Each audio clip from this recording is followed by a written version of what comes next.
Tonight, we will journey together to a secluded valley where thunderstorms arrive without warning, and a young shepherd learns to sit still amidst the roaring thunder. Our story begins not in a bustling city or on the stone steps of an ancient temple, but on a high hill overgrown with wild grass, a place where the distant chimes from the monastery below cannot reach, yet where the most profound lessons of awareness echo. He lived with his small flock of goats and a thin blanket. The wind, sweeping down from the distant mountains, carried a chill, but it also brought the scent of damp earth, forest leaves, and a surprisingly pure silence. Every morning, he would wake to the sound of birds, lead his goats to pasture, and quietly observe the smallest of movements, the way a blade of grass bends beneath the night's dew, the way hot breath billowed from the nostrils of the smallest goat while the sky was still a pale, ashen gray. So, before you get comfortable, take a moment to like the video and subscribe, but only if you genuinely enjoy what I do here. You can also leave a comment sharing where you're listening from and what time it is for you. That's always my favorite part of every storytelling session. Now, dim the lights for that soft background hum, and let's ease into tonight's journey together. The sky was darkening from the west as he untangled a greedy goat from a thorn bush. At the top of the slope, dark clouds swirled, rolling like soft boulders, signaling that another thunderstorm was about to arrive. But instead of rushing back to his hut, as he always did, tonight, he didn't move. He just stood still, his hand still resting gently on the head of the little goat, which looked up at him with wide eyes.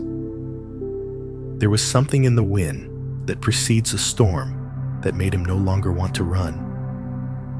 It wasn't because he was tired or reckless. It was because a very deep part of him, a part he had never touched before, began to whisper, "Stay. This storm is not meant to be avoided." He let go of the rope, allowing the flock to find its own way back, and then sat down on a damp rock ledge beneath an ancient tree. No thinking, no bracing himself.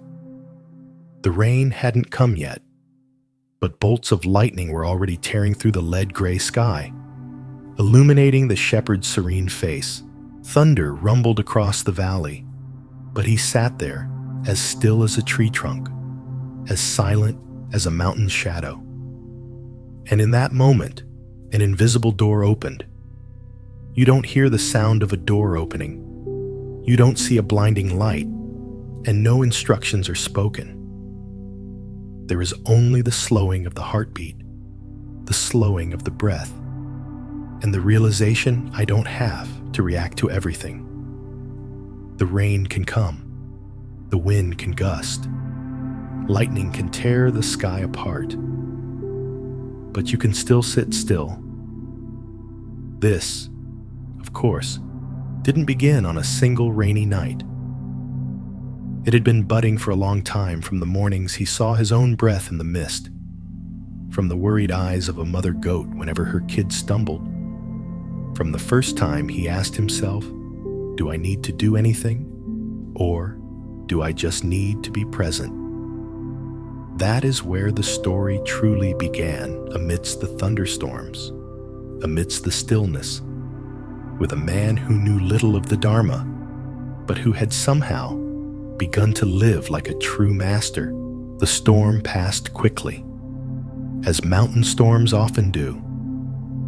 The rain didn't pour down in sheets like the storms on the plains, but fell in, scattered, heavy drops that struck the leaves and shattered in the quiet. The wind howled through the sparse forest, whipping his hair and thin cloak, but he remained seated, unmoving, as if the ancient tree had sent its roots deep into his mind. For the first time in his life, he felt he didn't have to do anything.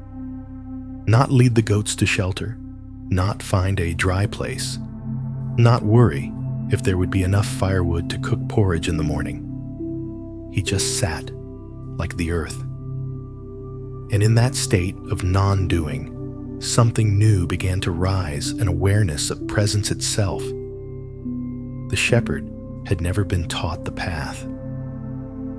His mother died young, and his father was as silent as the mountain stone, leaving him only a few old cloths, a patched-up blanket, and the small flock of goats. But there was one thing his father, a man of few words, had repeated. When you don't know what to do, just watch. Everything will speak to you on its own. And now, in the sound of the wind whistling past the cliffs, in the sound of the rain tapping on tree bark, he heard something. Not a lesson, not a riddle, but a feeling like a stream running beneath stone, constant, gentle, yet powerful enough to wear down mountains. The next morning, the sky was unusually clear, a piercing blue, as if no storm had ever passed. The goats were all there, contentedly nibbling grass by a ravine. He stood on the hillside, watching the white clouds drift by like thoughts in his mind. They came, they went, and there was nothing that needed to be held on to. That day, he began to pay attention to his own footsteps. It was no longer a matter of habitually leading the flock, but a lesson in every movement. Was the ground beneath his feet soft or hard? Did the dry leaves make a sound? What was reflected in the eyes of each goat? Anxiety, contentment, or simple hunger?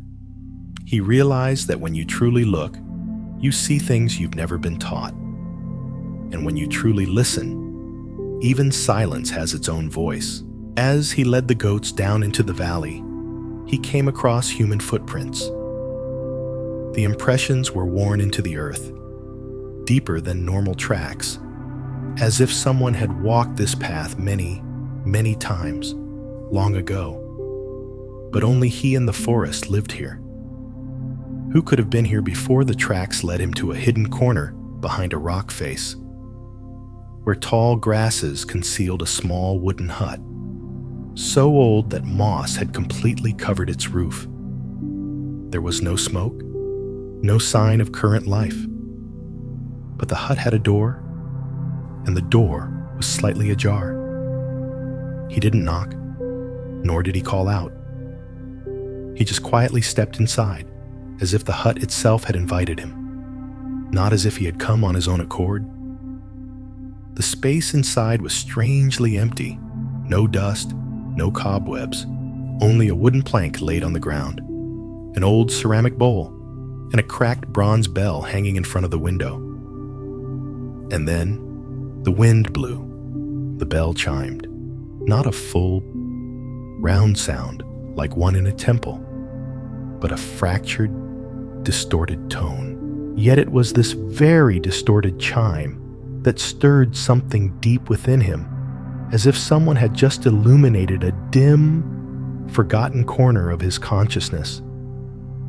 There was no one in the hut, but every detail, the placement of the bell, the way the plank lay flat on the floor, the upturned bowl, all suggested the presence of someone who had once lived and meditated here. He didn't know who it was, but he sensed one thing: that person had learned how to live quietly with the storm. And so, he began to return to the hut each day after leading his goats up the mountain. Not out of curiosity, not in search of anything, but just to sit. Every afternoon, as the mountain's shadow lengthened across the land, he would sit on the old wooden plank, without thought, just sitting, like the bell, like the earth. It's strange. When you sit still long enough, You begin to see things you never noticed when you were busy. The light filtering through the leaves, the distant hum of insects, and the sound of your own breath, as gentle as a cloud. And in that stillness, life began to teach him his first lesson. Days passed, and he began to understand that stillness was not the absence of action, but a form of presence so profound that action became unnecessary. Every afternoon, after his flock had settled by the damp grass, he would return to the old hut, where the distorted bronze bell still swayed in the wind. Each time the wind blew, the bell would ring, uneven, imprecise, but enough to make him pause all thought and take a deep breath. Sometimes he wondered how could a broken thing create such an awakening sound, but he slowly came to realize it was the crack that made the bell special. A perfect bell would ring with a round, predictable tone, but a cracked bell, it reminds us of imperfection, of impermanence, and of the beauty of things that are not yet whole. One day, the sky grew cloudy but didn't rain. The wind blew hard, but the leaves didn't fall. The goats seemed more restless than usual, sensing something he couldn't see. And on that day, he discovered something small beneath the wooden plank in the hut, a rough cloth pouch containing a few old, faded scraps of paper and a smooth, water drop-shaped stone. No one had left a name. There were no answers, but on the largest piece of paper, a fragment of a sentence was still legible. If you are still running from the storm, you have not yet learned how to listen. The words were simple, unadorned, but like a sharp blade, they sliced through the layer of ignorance within him. Since when had he been taught to avoid suffering, to flee from emotion, or to do whatever it took to escape unease? Since when did people begin to think that peace was something to be purchased with safety and control? That evening, he didn't return to his small hut. Instead, he slept in the old one, using his outer cloak as a blanket and the cloth pouch as a pillow. He lay watching the moonlight shine through a hole in the roof. The wind crept through the wooden slats, carrying the sounds of night insects and something as faint as the soft laughter of a Zen master long departed from this world. He dreamed. It wasn't clear where the dream began, but in it, he saw an old monk sitting amidst the mist, holding a cracked bell, his back to the mountain. He said nothing, only tapping the bell in time with someone's heartbeat, perhaps his own. With each chime, a shattered memory appeared: the time he'd struck a young goat for refusing to walk, the time he'd screamed at his father in silence when he was sick and no one helped, the time he'd felt he wasn't good enough to live a life that mattered. The next morning, he awoke while the sky was still a hazy gray. No dream was clear, but he felt as if he had been washed clean from the inside. A cool, light sensation, as if the mountain wind had carried away everything he no longer needed. He looked at the bell, the ceramic bowl, the wooden plank, and understood that the person who lived here had left no Dharma talks, written no scriptures, and built no statues. But the way that person had lived simply, silently, and without running from the storm had become the most vivid teaching of all. From that day on, whenever the sky grew cloudy, instead of rushing his goats to shelter, he would stop. He would let the storm come, let the thunder roar around his body, let the rain soak through his clothes, not to challenge nature, but to learn from it. Once, while sitting under an old pine, he suddenly remembered something his father had said on a rare occasion when he spoke, "Don't let life pass by just trying to survive. Live until you can be truly silent." He hadn't understood what his father meant that day, but now, perhaps, he was beginning to feel it. And from then on, the valley where he lived was no longer just a place to herd goats. It became a monastery without a sign, without bells and chants, without scriptures, only wind, clouds, thunder, and a young man learning to sit still in every storm, both outside and within. One morning, as the first light filtered over the mountain range, he stood silently before his sleeping flock. They chewed their cud slowly, ears twitching gently, as if everything in the universe was settling, with nothing left to rush. But something was different today. Not in the sky, not in the flock, but from within him a vague but clear intuition. Someone was coming. He walked toward the small path leading down the mountainside, his feet treading on damp, dew-covered leaves. Then he saw him, a young man from the city, his cloak still neatly pressed, his leather shoes polished, holding a thin walking stick unsuited for the mountains. "This place, what is it?" the young man asked, his voice a mixture of disdain and curiosity. The shepherd didn't answer right away. He looked at the young man as he would a strange wind in the dry season. He had bright eyes, but they darted about constantly, never resting. He held the walking stick, but didn't know how to use it, and his face wore an expression as if this entire mountain range was just a temporary painting he would soon leave behind. They walked together all morning. The young man talked a great deal about his wealthy merchant father, about being sent here to understand life, about how meditation sounded interesting, but probably just puts you to sleep. The shepherd said nothing. He only smiled gently, leading him over rocky slopes and dry streams, showing him how to tell the time of day by the goat's shadows. The young man seemed disappointed. There were no lectures, no scriptures, no ancient secrets, as he had hoped. At noon, they stopped by a large boulder overlooking the valley.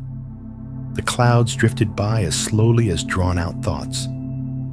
The shepherd picked a blade of grass, broke it in half, and then in half again. Without a word, he offered the final piece to the young man. He took it, bewildered. It's your path," the shepherd said softly, almost in a whisper. The young man frowned. "It's just a piece of grass." The shepherd nodded. "You see only grass, but if you keep it, look at it every day, you will see all of spring in it. If you throw it away, you have just refused an entire lesson." That afternoon, the wind picked up.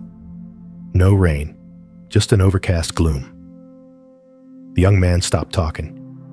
He started asking questions. But this time, they were different questions. "Aren't you lonely? Aren't you afraid of losing a goat? If the storm is too big, are you afraid of dying?" The shepherd didn't answer directly. He just pointed to the clouds and said, "By the time you ask the wind if it's lonely, it has already passed over the mountain." The next morning, the young man left. In his hand, he still clutched the half blade of grass. He didn't say goodbye, just turned back once and gave a slight nod.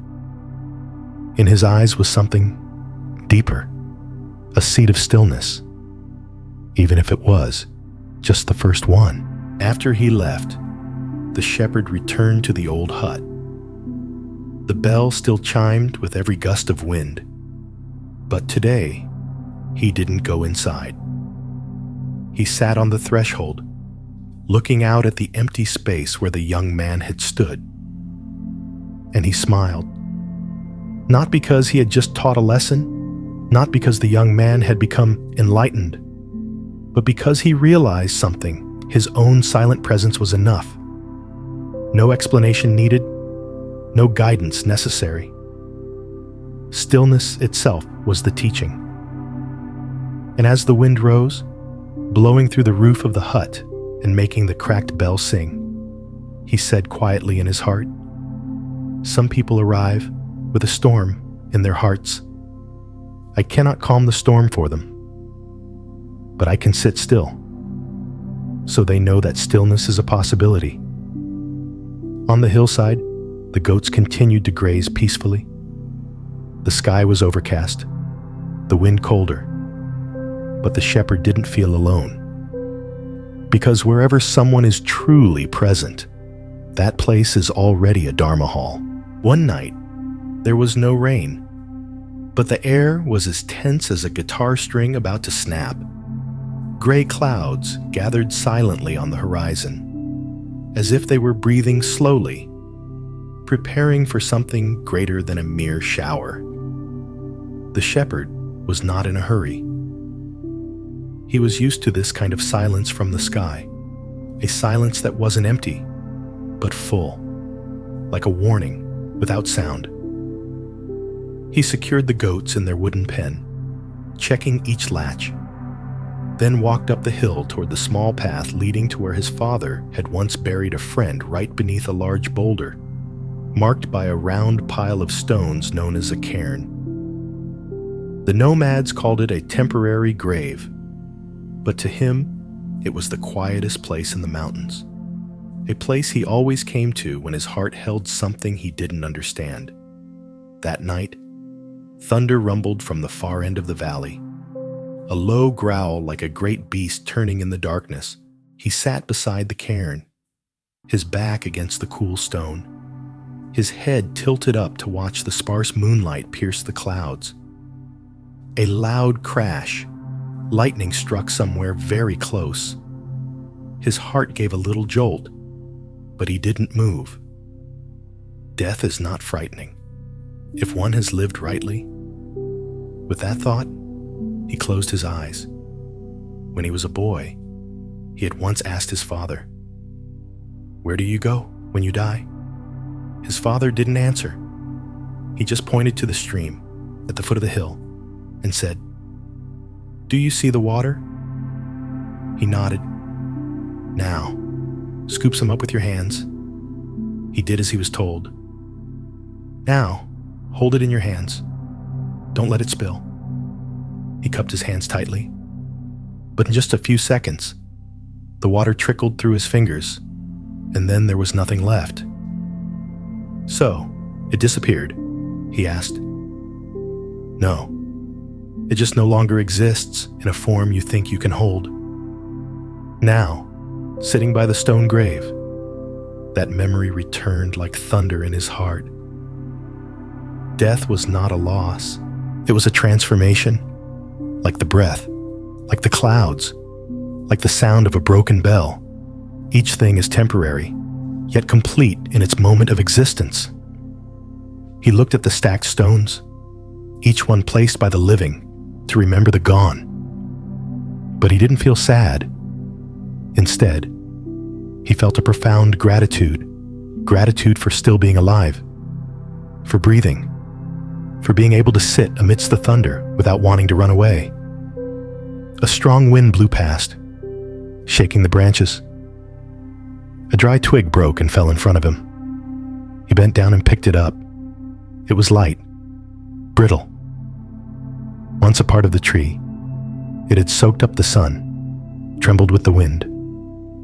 And now, it lay there, a small piece of wood, soon to be ash if it met fire. But if you look long enough, you see nothing is ever lost. That dry twig, when burned, will warm someone. Its ashes will fertilize the grass. The grass will feed the goats, and the goats will sustain a human. Death is not an end. It is a continuation, like one breath after another, a gentle, looping chain. Sitting there, he felt a deep connection that no one had taught him, that no book had recorded. Death, as a natural part of life, no longer frightened him. On the contrary, it made every moment more worth living, knowing it was fragile and precious. He placed the dry twig on the pile of stones, a reverent gesture for all that has ever lived. Then he stood up, brushed the dust from his cloak, and turned back toward the path leading to his hut. In his heart, he carried no worries and needed no answers.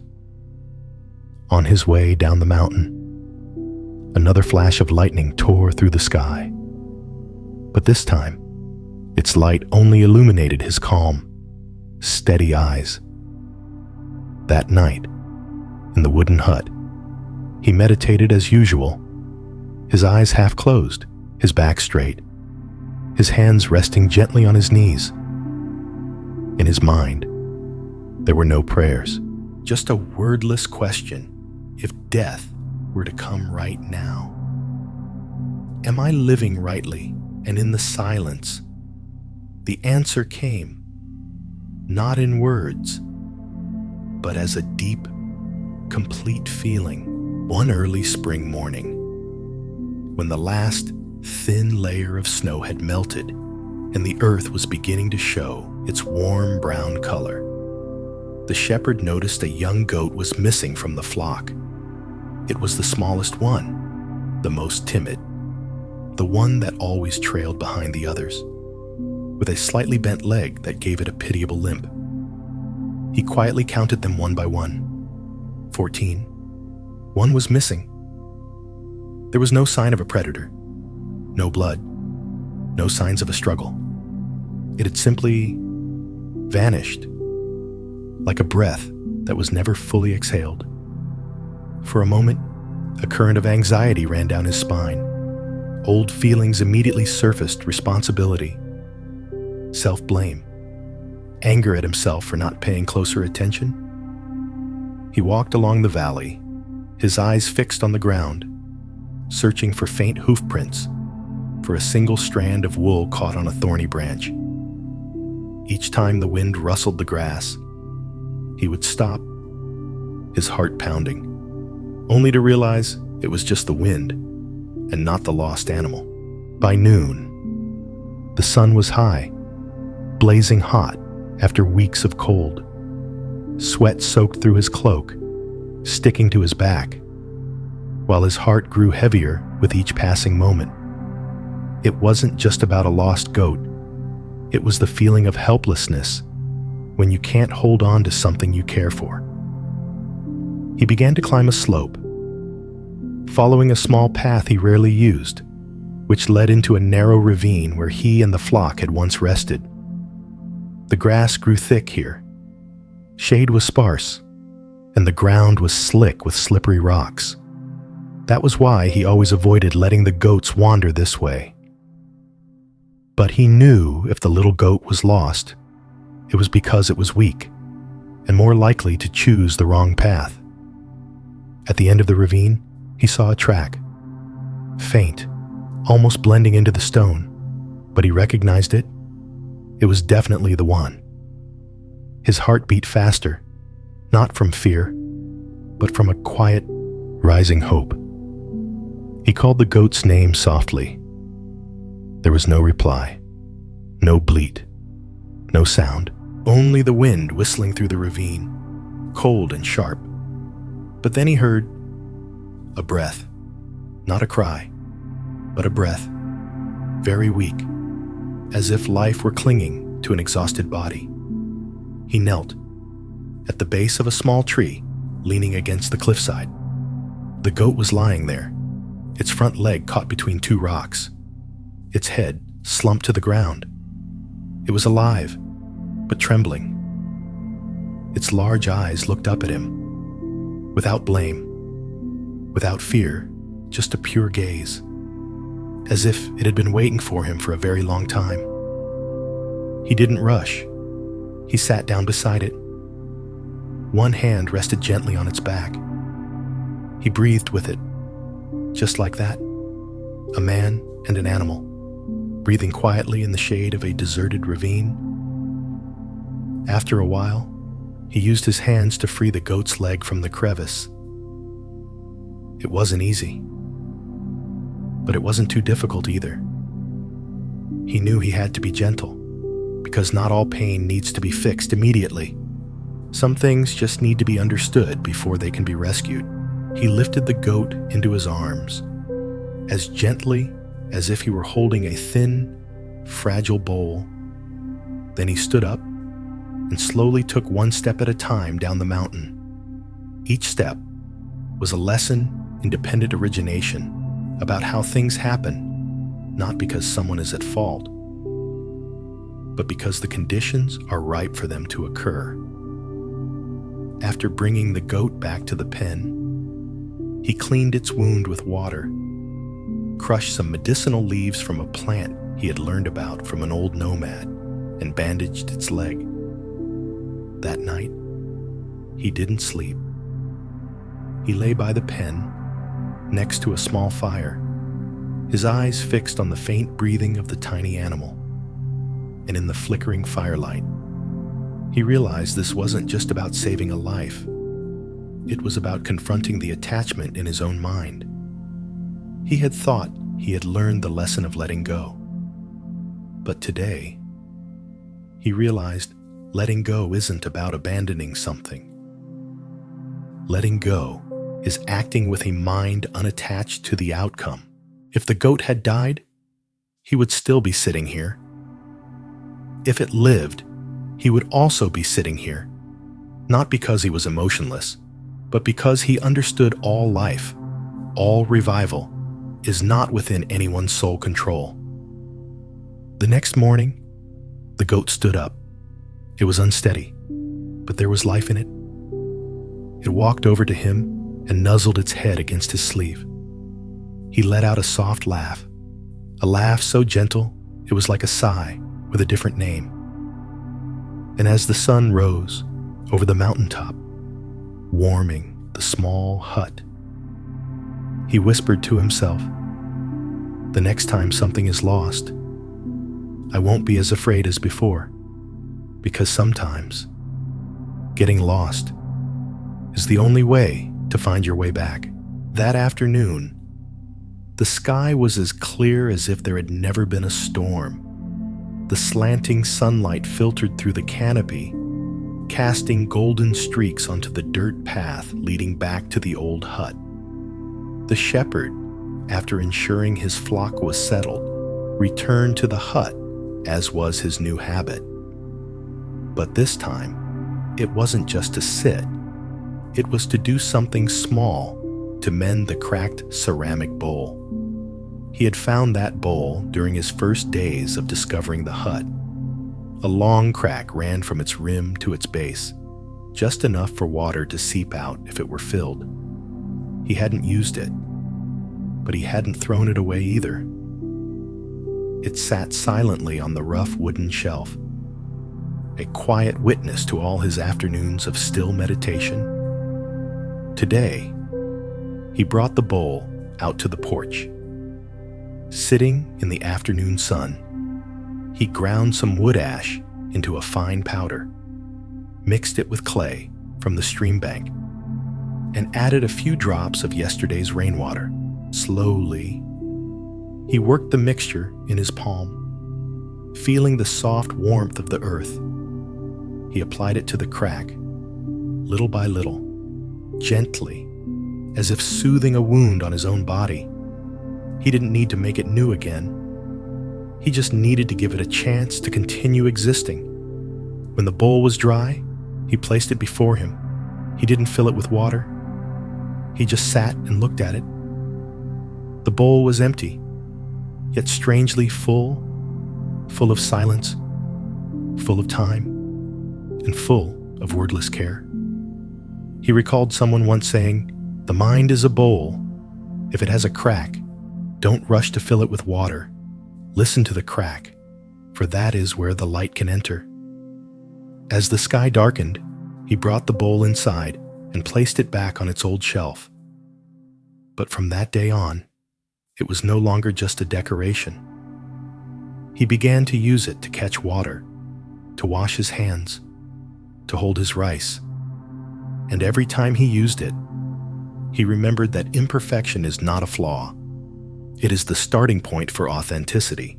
On another afternoon, while sweeping the hut, he noticed a faint carving on the wooden floor near the back wall. Bending closer, he saw 8 lines, horizontal and vertical, crude, but clearly intentional. Not letters, but symbols. 8 lines, parallel, some broken. He had never seen this in any book, but his heart suddenly beat faster. He went back to the old cloth pouch where he had found the ancient paper. There, in a torn corner of the paper, were similar lines. He hadn't noticed them before. Now it was clear this was not a random drawing. This was a note, a set of instructions, perhaps a reminder from the person who had lived here. 8 marks, 8 directions, 8 steps, the Eightfold Path. He had not studied the Dharma formally, but he had once heard a monk speak of this 8-limbed path. Right view, right intention, right speech, right action, right livelihood, right effort, right mindfulness, right concentration. But not a single word was written on the wood, just 8 carved lines, 8 unnamed paths. He smiled. Perhaps the monk before him understood, as he did, the path doesn't need a name to be the true path. From that day on, whenever he did anything, herding the goats, cooking porridge, picking weeds, or just sitting in meditation, he would ask himself, with what mind am I doing this? Is there mindfulness? Is there effort?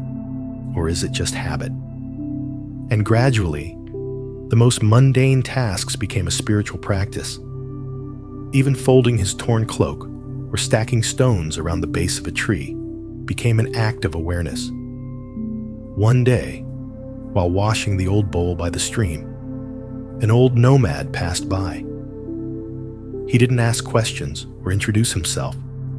He just sat nearby, observing quietly. When he saw the shepherd using the cracked bowl, he nodded and said softly, "That bowl once belonged to my teacher. It cracked during an earthquake. No one kept it. You were the first to bring it back to life." The shepherd didn't know what to say. He just quietly washed the bowl, held it up to eye level, and felt something shift. Not in the bowl, but in his own heart. And from that moment, he understood nothing is useless. No one is too broken to become a vessel for wisdom. Summer arrived, the trees a deep, passionate green, and the insects sang tirelessly. The shepherd lived as before, herding goats by day, meditating in the afternoon, sleeping early at night.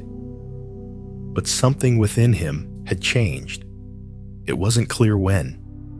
Perhaps it was after saving the lost goat, or perhaps after the old nomad nodded at the cracked bowl. He felt that time was no longer something pushing him forward. It was a current he was floating in, rising with a leaf, drifting slowly. One sweltering day, a flock of sparrows flew over the valley, landing on the roof of his hut, chirping as if calling someone. The goats also grew restless, bleating and stamping their feet. He looked up at the sky. It was still clear. No unusual signs, but his heart tightened slightly. He knew, as he always did before a storm, that nature always gives a warning. He gathered the flock, intending to head back earlier than usual. But then, as he passed a thicket of brambles, a tangle of thorny bushes on the mountainside, he felt his body want to stop. Not because he was tired, not because he needed anything, just a gentle, invisible pull that made him sit down in the middle of the thorns. Sharp thorns scratched his sleeve, leaving small marks. He didn't move. He just exhaled softly and closed his eyes. The heat of the earth rose from below, mingling with the dry whistle of the wind overhead. It wasn't comfortable, but it wasn't uncomfortable either. It was just a phenomenon, like everything else. He sat there, amidst the thorns, amidst the heat, amidst the distant bleating of his flock, and let everything pass through him like water through a sieve. Then, what happened wasn't a thunderstorm, but a strong gust of wind that swept up from the foot of the hill, carrying fallen leaves and dust. A thorny branch broke and fell into his lap. He opened his eyes and picked it up. On the branch was an old, empty bird's nest, still perfectly formed. He turned it gently in his hands. It was soft, very light, made of dry grass, small roots, and downy feathers, all very fragile things. Yet they had once held life. They had held eggs. They had held the first song. He looked at the nest, then back at his own hand, still clutching it like a treasure. And he laughed, a very quiet laugh, because he suddenly realized for all these years, he had been trying to build a nest in his mind, a nest of ideals, a nest of absolute peace, a nest of enlightenment. But in reality, the mind is like this nest. It just needs to be sturdy enough to receive each moment and then let it fly away. No holding, no caging, sitting among the thorns. He understood a deeper layer of the old lesson meditation isn't about escaping life, but about entering it so slowly, so clearly, that you no longer fear the thorns, the heat, or the noise. When he stood up, a thorn caught the hem of his cloak, holding on. He was about to pull it free, but then he stopped. He bent down and gently untangled each barb from the fabric, one by one. With each release, he thought to himself, "Untangle this as I untangle the attachments in my heart, not rushed, not forceful, not causing harm." Returning to the hut, the sky began to turn a pale orange. There was no storm, just a long, quiet afternoon, as if no turmoil had ever existed. He took the bird's nest and placed it on the shelf, next to the cracked bowl and the misshapen bell. 3 useless things, 3 broken things, 3 imperfect things. But they were also the 3 greatest lessons of his life. That night, he meditated under the moon, not in the hut, not under a roof, but sitting upright in the middle of a meadow, where the wind was colder, the earth damper, and the sounds richer. He didn't count his breaths. He didn't follow a method. He just sat, like a stone. Then something very strange happened. Not a light, not a divine voice, but the disappearance of boundaries. There was no longer me and the world, no longer meditating and not meditating. There was only one thing present, presence itself, a presence that needed no name, no purpose, no achievement. It simply was. And in that presence, the shepherd understood something. He wasn't seeking the Dharma. The Dharma itself was living through his every effortless breath. July arrived, and the valley slowly transitioned into the rainy season. The clouds no longer lingered like brushstrokes in a painting, but gathered in thick, heavy masses, like unanswerable questions. The first rain fell in the middle of his afternoon meditation, not a raging, sudden downpour, but a gentle, steady drizzle, like a soft conversation between the earth, the sky, and his own being. He didn't get up. He didn't take shelter in the hut. He let the rain soak into his cloak, run down his spine, cold at first, then warming like a dream just within reach. Each drop seemed to fall on a different region of memory in his body, where there was once anger, where there was once craving, where there was once surrender. In that rain, he thought again of the monk who had lived here, the one who left 8 carvings on the floor, the cracked bell, the chipped bowl, and a strange yet familiar emptiness. He had once wondered, where did that teacher go? Was he still alive? Did he leave anything else behind?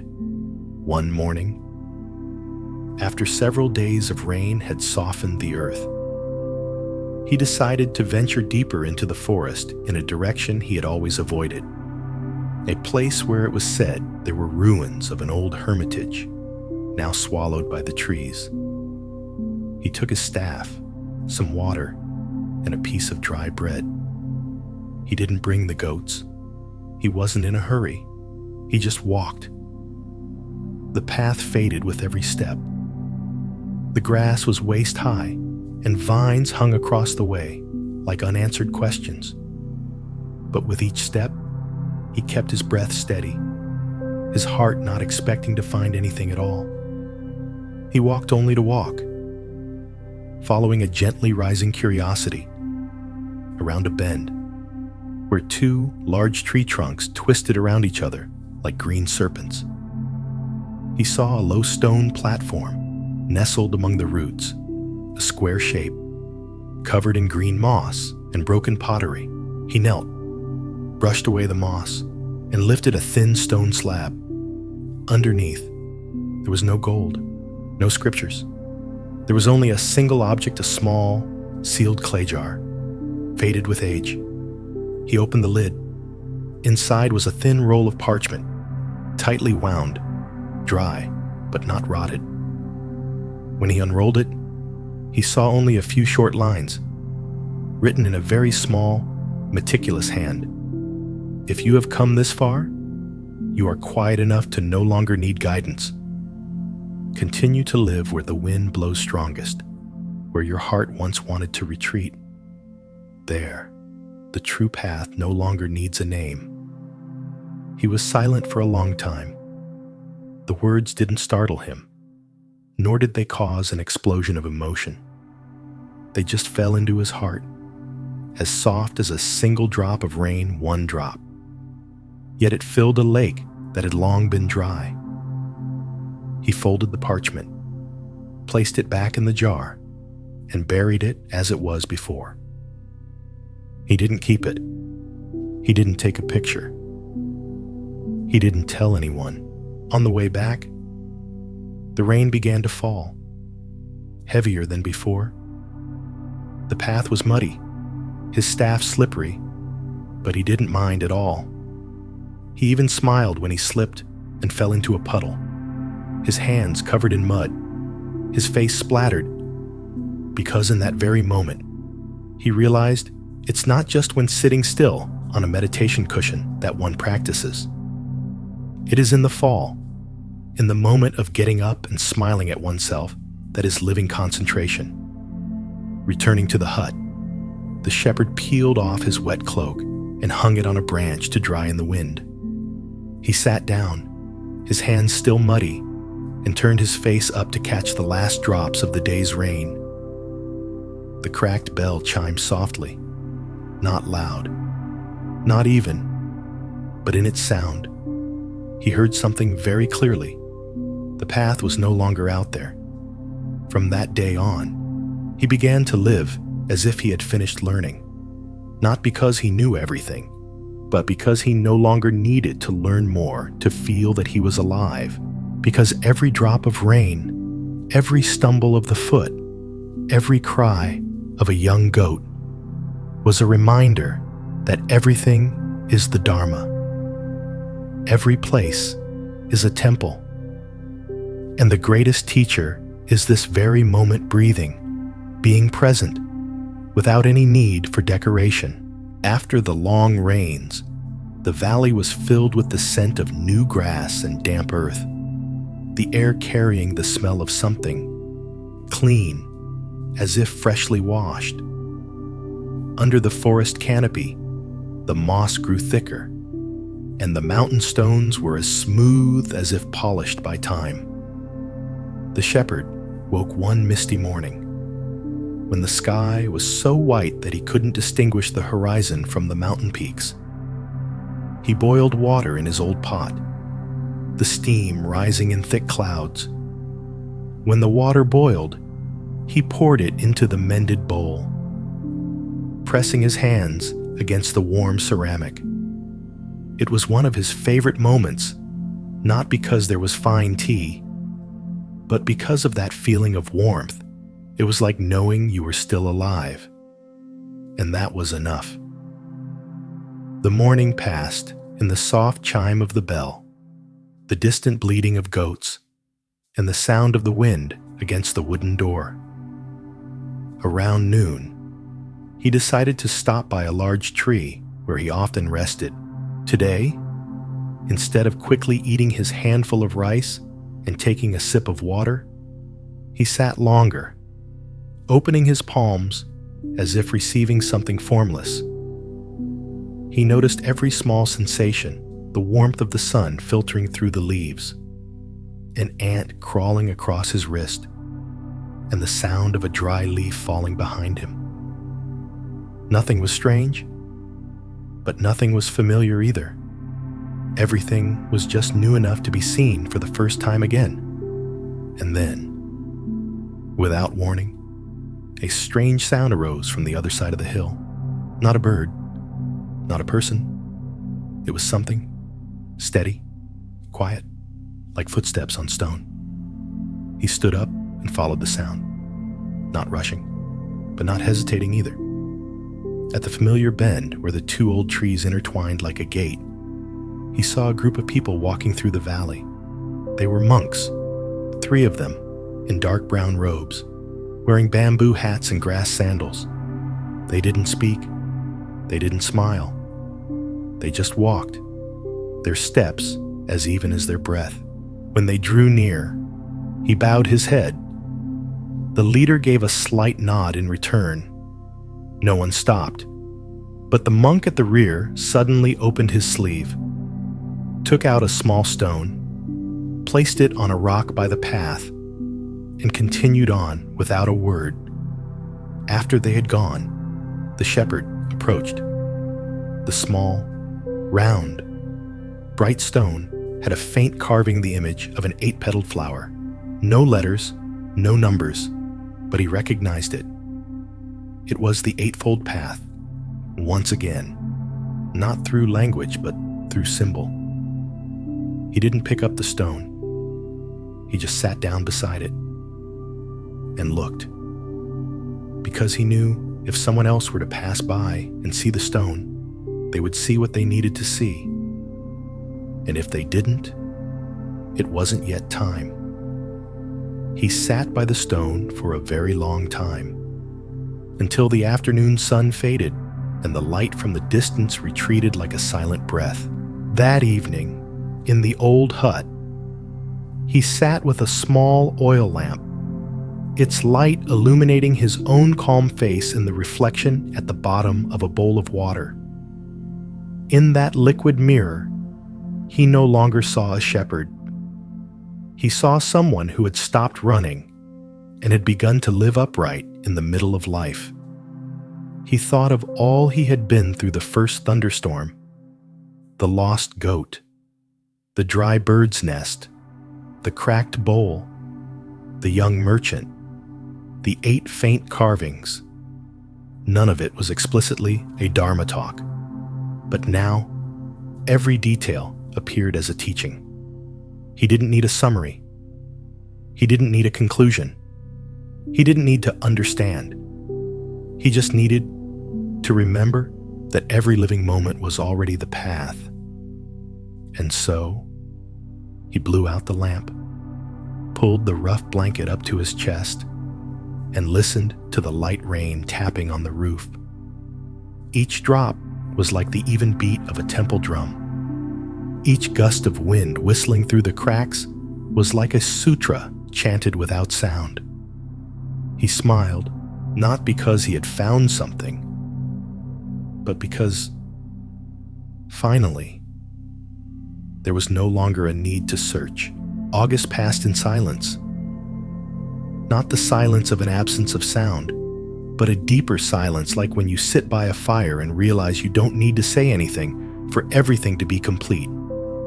The shepherd lived slowly in that rhythm. Every day was the same, yet no day was a repetition.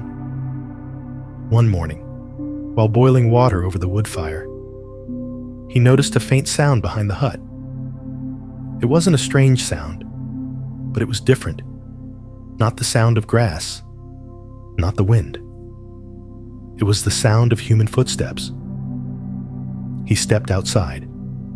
A girl, small in stature, carrying a bamboo basket, stood on the porch. Her clothes were dusty from the road, her hair tangled, but her eyes were bright, and her face had a certain stillness.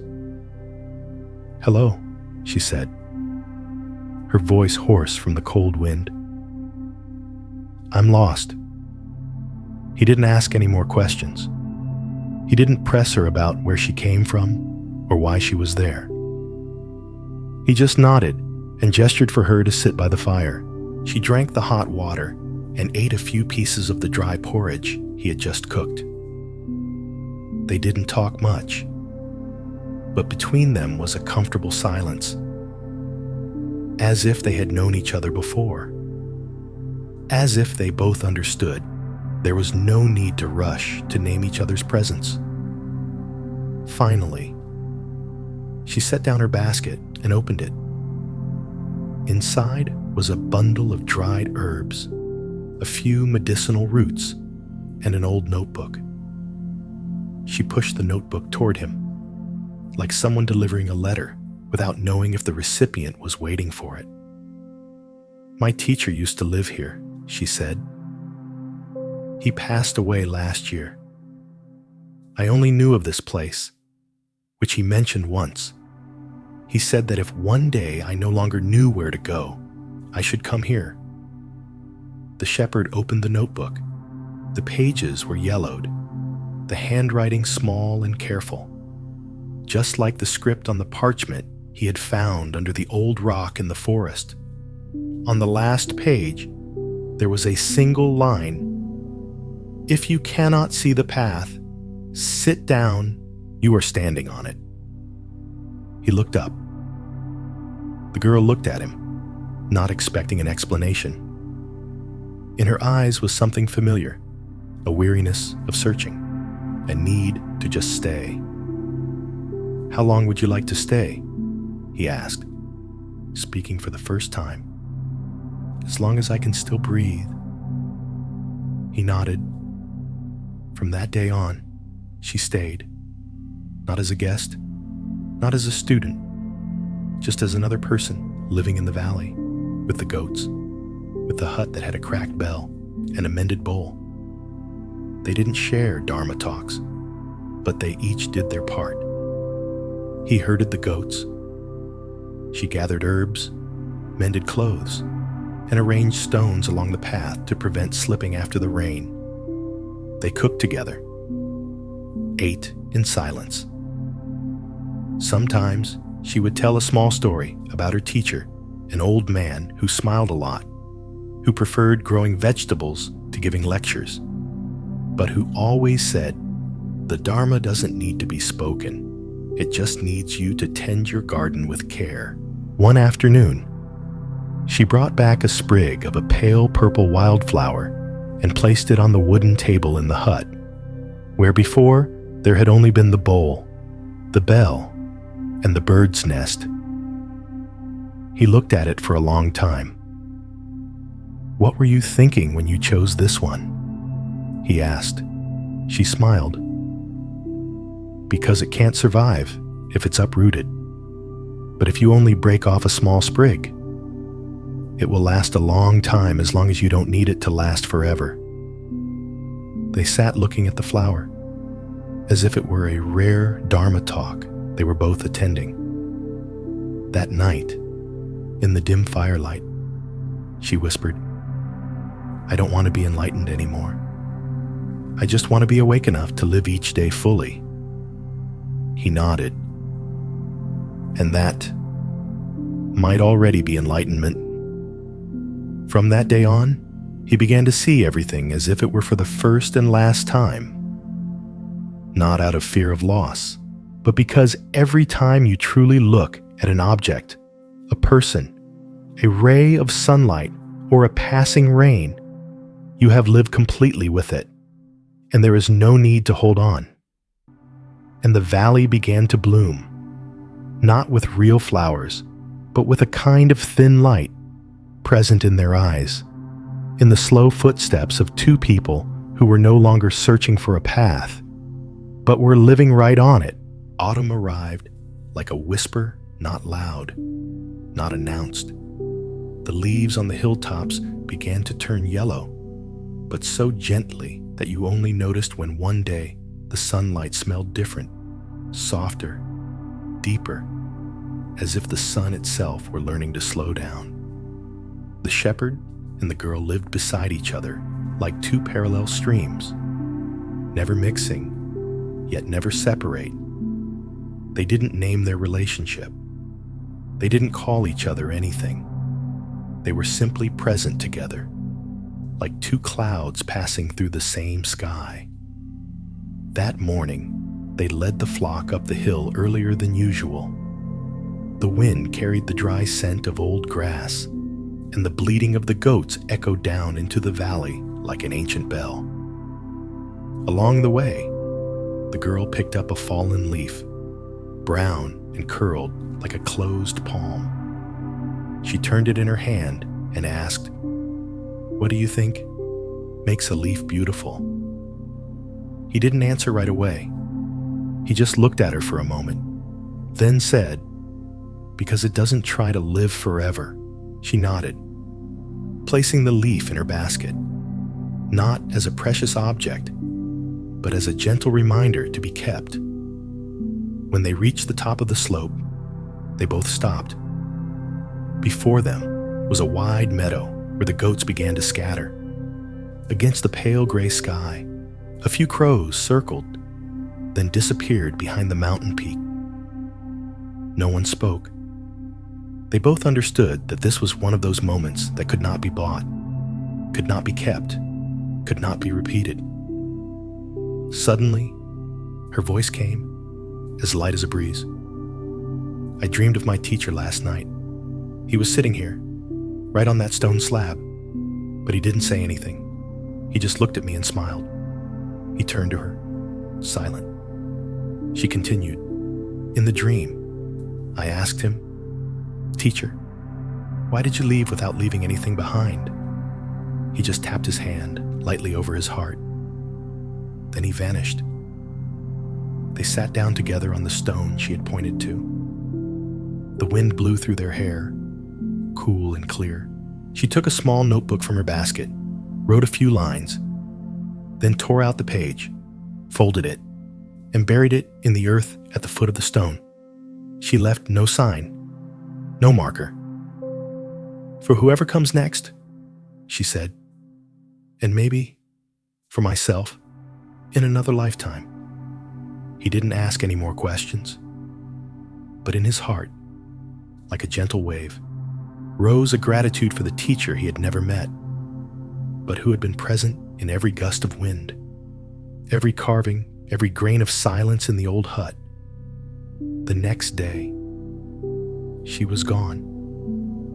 Without warning, he just woke up to find the bamboo basket empty, the bowl washed and placed neatly on the shelf, and next to the misshapen bell, a dried sprig of purple flower tied with a red thread. Not a single word of farewell. No goodbyes. No reasons. No promises to return. Just absence. At first, he thought he would feel a sense of loss, but he didn't.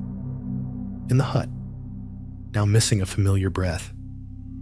He felt more space, more light, as if she had never left, but was just sitting in a different corner of this world. He walked up the hill to where they had sat together. The clouds hung low. The wind was still. There was only the sound of his footsteps on the grass. He found the stone slab where she had buried the piece of paper. He didn't dig it up, because he knew all true messages are not written on paper. That night, he meditated as usual, but for the first time, he let go of all expectations completely. He didn't hope for quiet. He didn't wait for a special feeling. He didn't need anything. And in that emptiness, a feeling rose like a mist. Happiness doesn't come from what remains, but from no longer wanting to hold on. He smiled, a smile that wasn't brilliant or full of confidence, but was true to the very bottom of his heart. The smile of a man who had learned to love without needing to possess, to meet without needing to cling, to remember without needing to etch it in stone. And as he closed his eyes, the flame in his chest still burned softly, not bright, but warm enough to get through another cold season. In his sleep that night, he dreamt of her not on the old path, but sitting under a Bodhi tree, holding the bird's nest he had kept.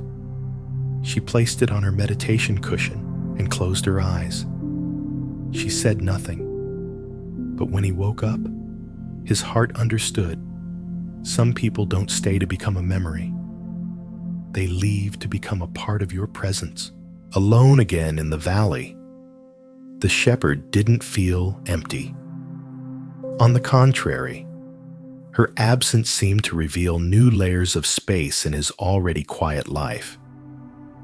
The empty places were not to be filled, but to breathe in.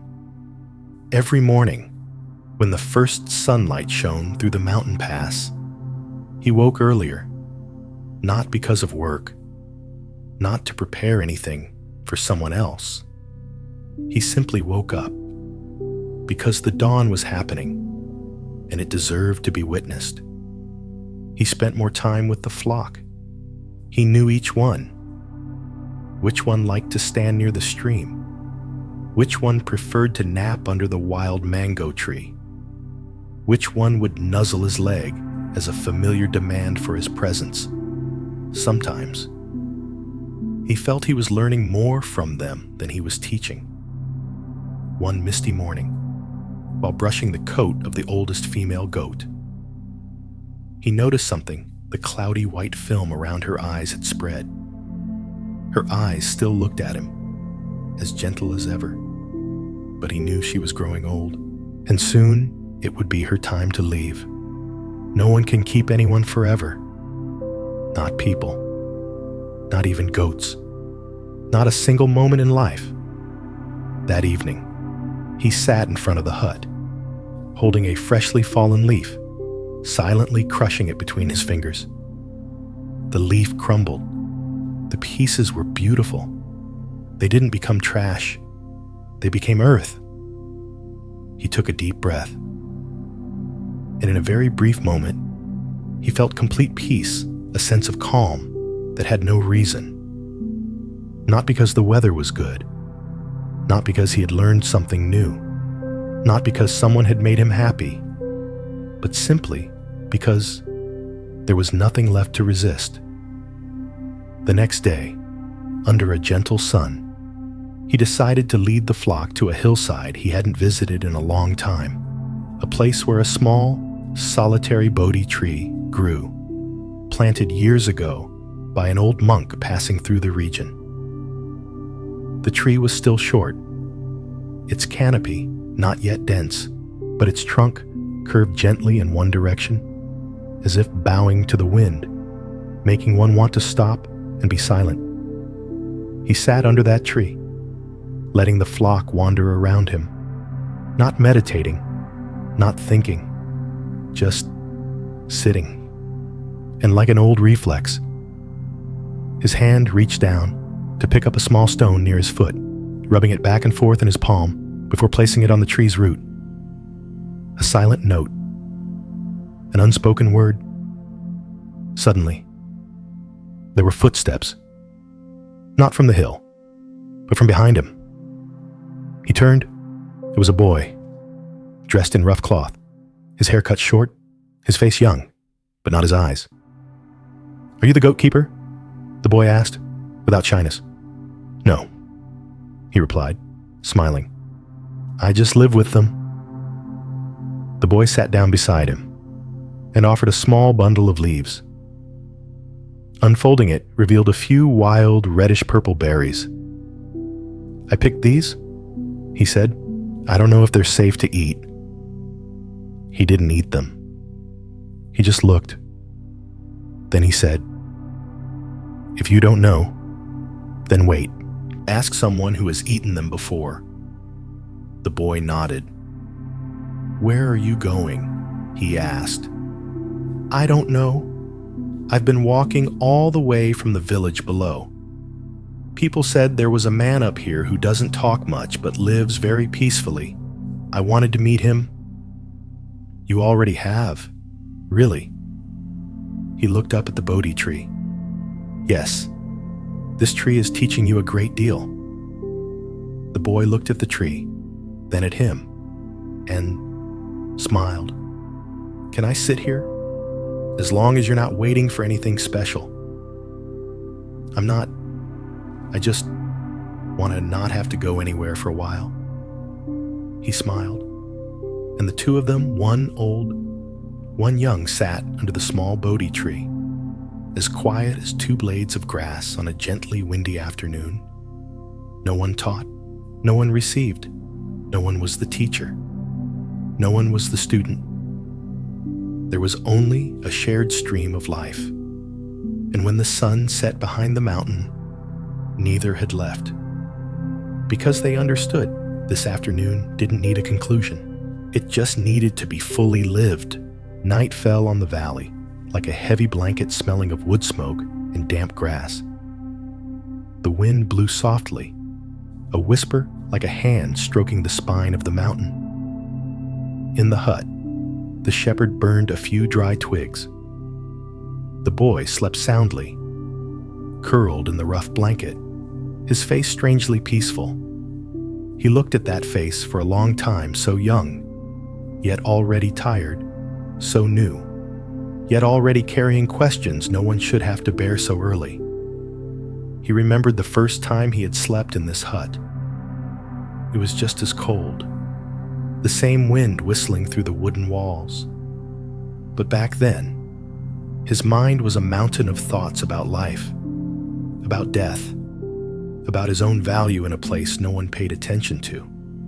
Now, that mountain was gone. There was only a vast emptiness, a space where everything could come and go without needing to be recorded. The next morning, the boy woke up first. He was sitting outside, hugging his knees, his gaze fixed on the far distance. He didn't call out, just boiled water, as he did every day. The smell of smoke crept into the early morning mist.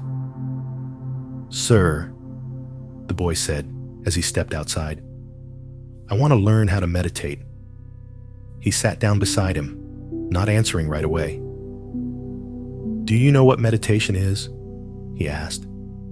"It's sitting still and thinking of nothing."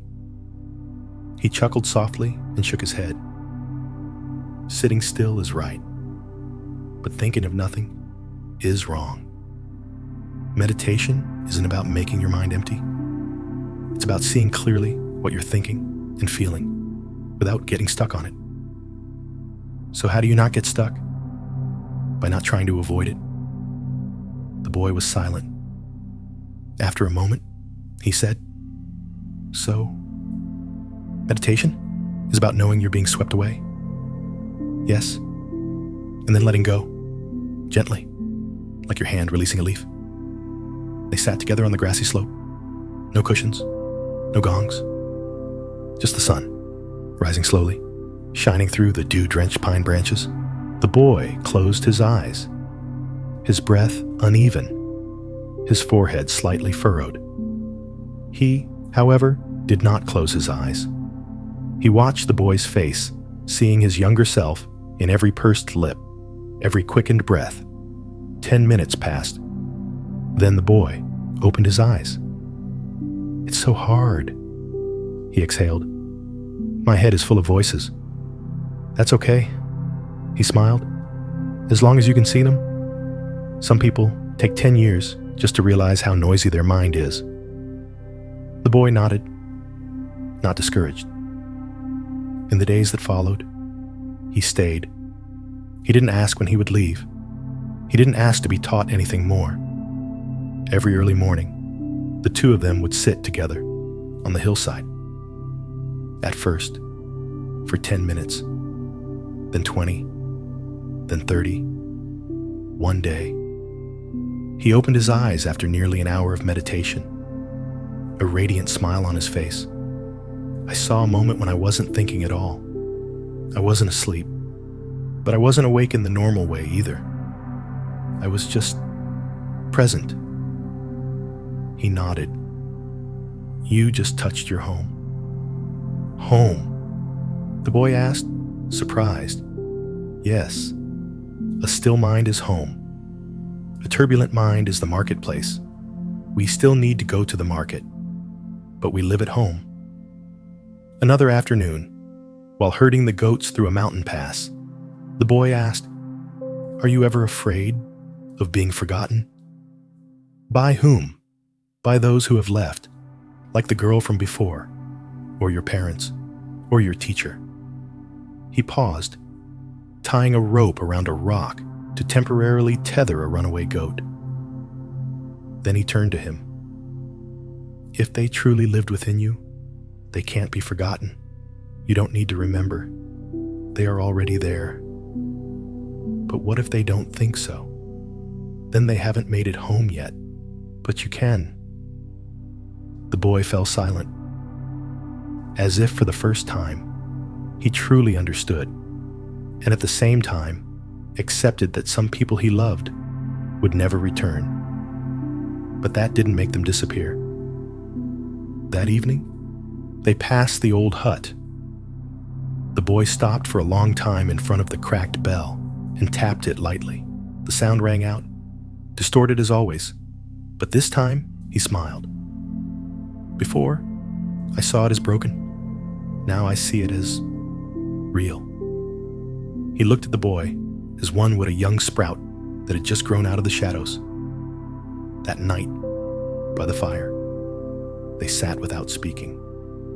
And in that wordlessness, they heard so much the chirping of insects, the sound of the wind, the crackle of the firewood, and the silence spreading out from the center of each of their hearts. The boy looked up at the starry sky and said softly, "I think I will leave too. Not because this place isn't enough, but because I want to see if the world outside is the same as the world inside me."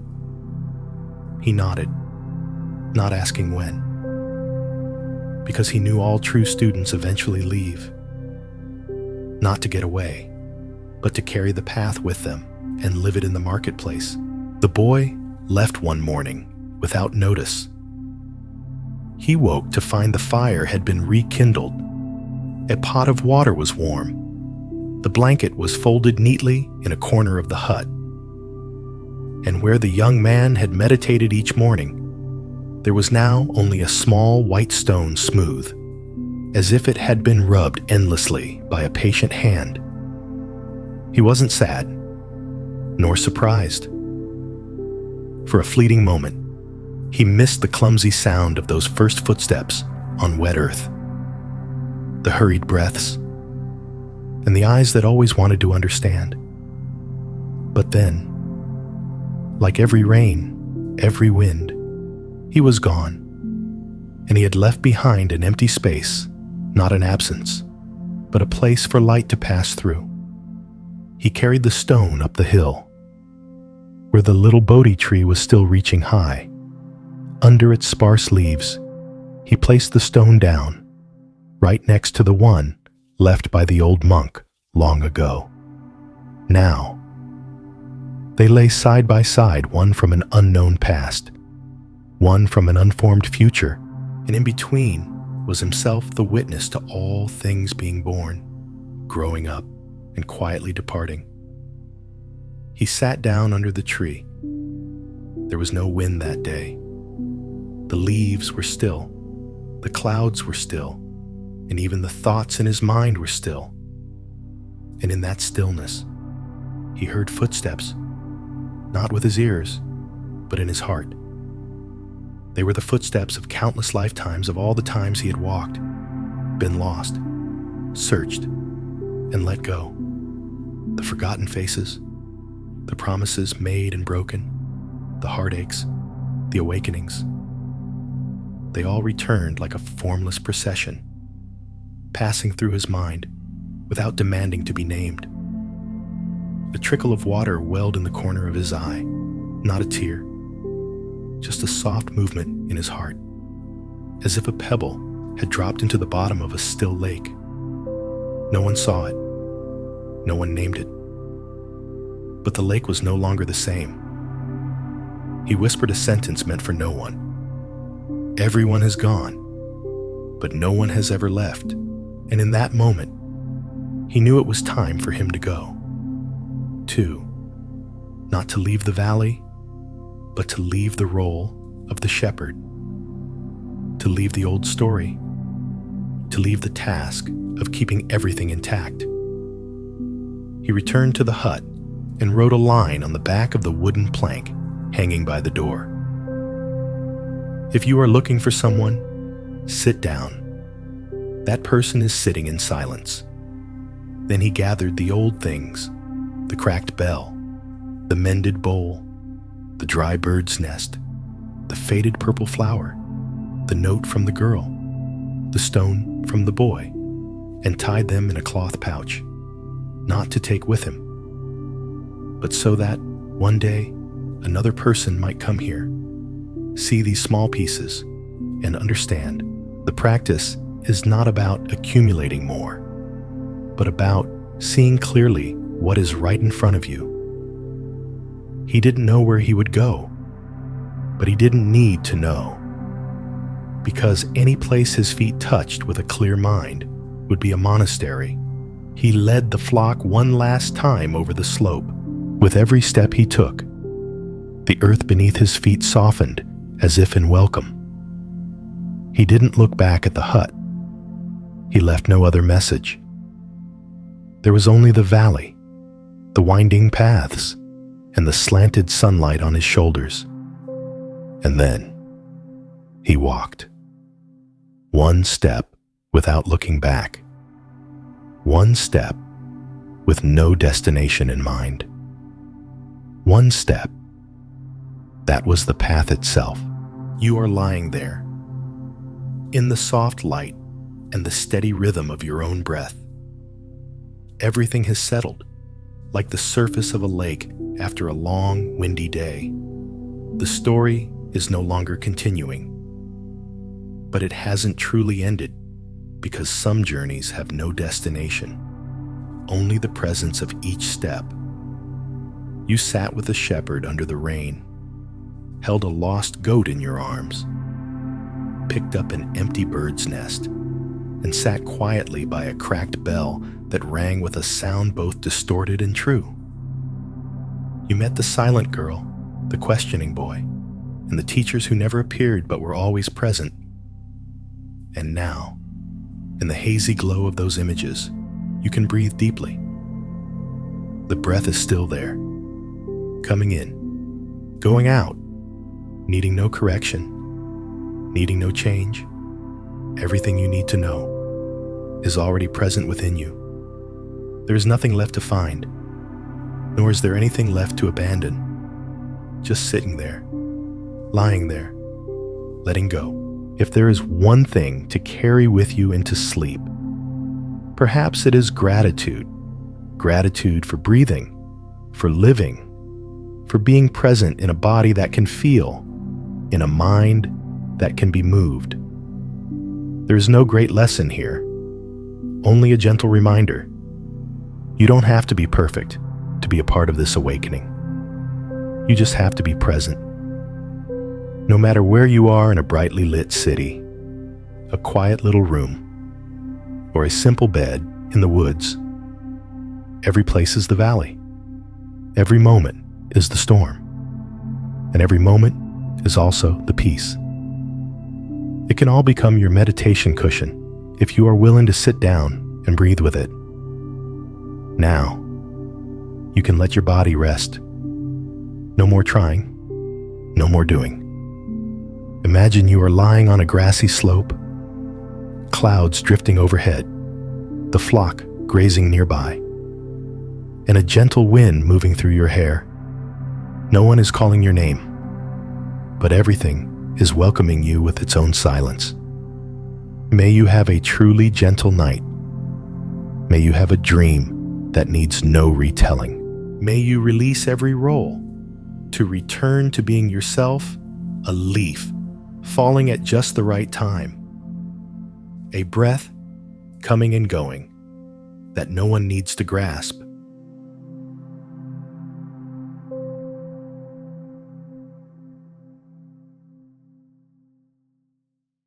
Next, we return to a misty mountain town, where small stone paths curve beneath a spring rain as soft as a breath. You are curled up in a warm blanket, and somewhere in your imagination, you hear the echo of footsteps, soft as a dance, on an ancient stage. Perhaps you hear the rustle of silk, the faint scent of incense, and see the blurred glow of paper lanterns swaying in the breeze. You arrive in a soft rain, not because you are lost, but because you are leaving something behind, an unnamed calling, as if the drum inside you beats out of sync with the rest of the world. The umbrella you hold doesn't quite cover your shoulders, your shirt already dark with rain, but you don't mind. Here in this town, nestled at the foot of a mountain, time seems to slow, and the rain itself is a kind of dance. You are a dancer, not the kind who graces grand stages before thousands of spectators. You had that chance once nights of performance in the big city, intoxicating praise and brilliant lights, but somewhere between the applause and the pressure to compete, you lost something, the pure joy in each movement, in each breath. And so you left, without a goodbye, without an announcement, just a small suitcase, a few silk dance costumes, a pair of worn-out shoes, and an empty heart waiting to be filled by silence. The stone path leads you to an old moss-covered gate, where a wooden sign bears an almost completely faded inscription, the Bamboo Heart Theater. You stand for a few minutes before the half-closed, red-painted door, feeling this place call to you not with words, but with the rhythm of your own breathing. Inside, dust lies thick as velvet on every surface. The scent of decaying wood, the smell of a long-forgotten past, hangs in the air, but the stage floor is still firm. You try a small circle, a turn of the foot, a touch of the heel to the ground, and instantly, muscles you thought were dormant awaken, as if your very bones are saying, finally, home. You stay there, in a silence gently touched by the steady patter of rain on the curved roof tiles. That first evening, you sleep on a wooden bench backstage, huddled under a dance robe, your arms wrapped around your frayed shoes. No lights, no curtains, no sound of a phone or a clock. Only the sound of presence, your own breath, the tiny click of a single drop of water hitting the floor, the wind whistling through a crack in the door. The next morning, you begin to clean, sweeping dust, wiping the floors, clearing cobwebs with an old handkerchief. Not because you want to reopen the theater, but because cleaning is another kind of dance, a form of moving meditation in silence. At noon, you eat the plain white congee an old woman from next door brings over, her hands trembling, but her eyes warm. She doesn't ask who you are. She only says, "The stage is still here. The wind still blows. The Bodhi tree behind the theater is still alive." You go out behind the stage, where the roots of an old Bodhi tree break through the earth like gnarled fingers clutching at time. You place your hand on its rough bark. Listen to the silence within the tree and feel your heart quietly merge with it. That evening, you dance for the first time in months. No audience, no lights, only the moonlight peeking through the gaps in the roof and the rustle of your silk robe mingling with the sound of the rain. You don't dance for anyone to see. You dance to feel yourself alive. And when you finish, you bow. No one applauds. But something inside you blossoms gently, like a lotus, silent, pure, needing no validation. The next morning, you wake earlier than usual. A mist, thin as silk, veils the path behind the theater. The sun has not yet parted the clouds, and the wind still holds the dampness of the night's rain. You take your dance shoes to the backyard, spread a small cloth under the Bodhi tree, and begin to warm up. Not to prepare for any performance, but because your body, after a long sleep in stillness, is whispering its call. And as if an underground spring is flowing within you, you let the movements find their way back without force, without control. With every turn, you feel the wind glide through your sleeves. With every step back, you hear the earth respond, as if in reply. The space around you is not just a backdrop, it is your dance partner. In the afternoon, you go to the market. Unfamiliar faces look at you, as if trying to remember whose child you are. An old man nods a greeting. A small child runs past, then turns back to stare at the dance shoes in your hand as if they were a strange toy. You buy a few packets of dried tea, a bundle of old lotus flowers, and a paper lantern with frayed corners. The seller says, "Nobody buys these things anymore, but you can have them." These days, no one performs. You don't haggle, nor do you explain. You just offer a soft smile and return to the theater. That evening, you hang the lantern by the main entrance. Its light is faint, a warm yellow like the breath of a memory. You place the lotus flowers in a small ceramic vase on the stage and brew the tea. The first cup of tea after practice is a small ritual. It is both bitter and fragrant. You sip it and recall an old lesson that even in life's bitterness, one can find tranquility. After cleaning up, you open the stage curtain for the first time, just to see how it feels. And you stand in the middle of the empty stage, looking down at the dust-covered seats, and ask yourself, if no one were sitting there, would you still want to dance? You turn your back and begin an old routine, one your body remembers better than your mind. The dance is a greeting to the past, and also a farewell. As you finish, a sound of applause rings out. Soft, just a single clap, then silence. You turn your head and see no one. But in the back row, a brown monastic robe emerges from the shadows. An old monk, thin, with a stooped posture, holding a string of prayer beads. He says nothing. He just nods very gently, as if bowing to the dance he has just witnessed. You don't ask where he came from, and he doesn't ask who you are. Instead, The two of you sit together backstage. He drinks tea while you rest your chin on your knees, listening to the wind slip through the wooden planks. A stage, he says, does not need an audience to be sacred, just as the Bodhi tree needs no one sitting beneath it to be a place of enlightenment. You don't reply. You just bow your head deeply.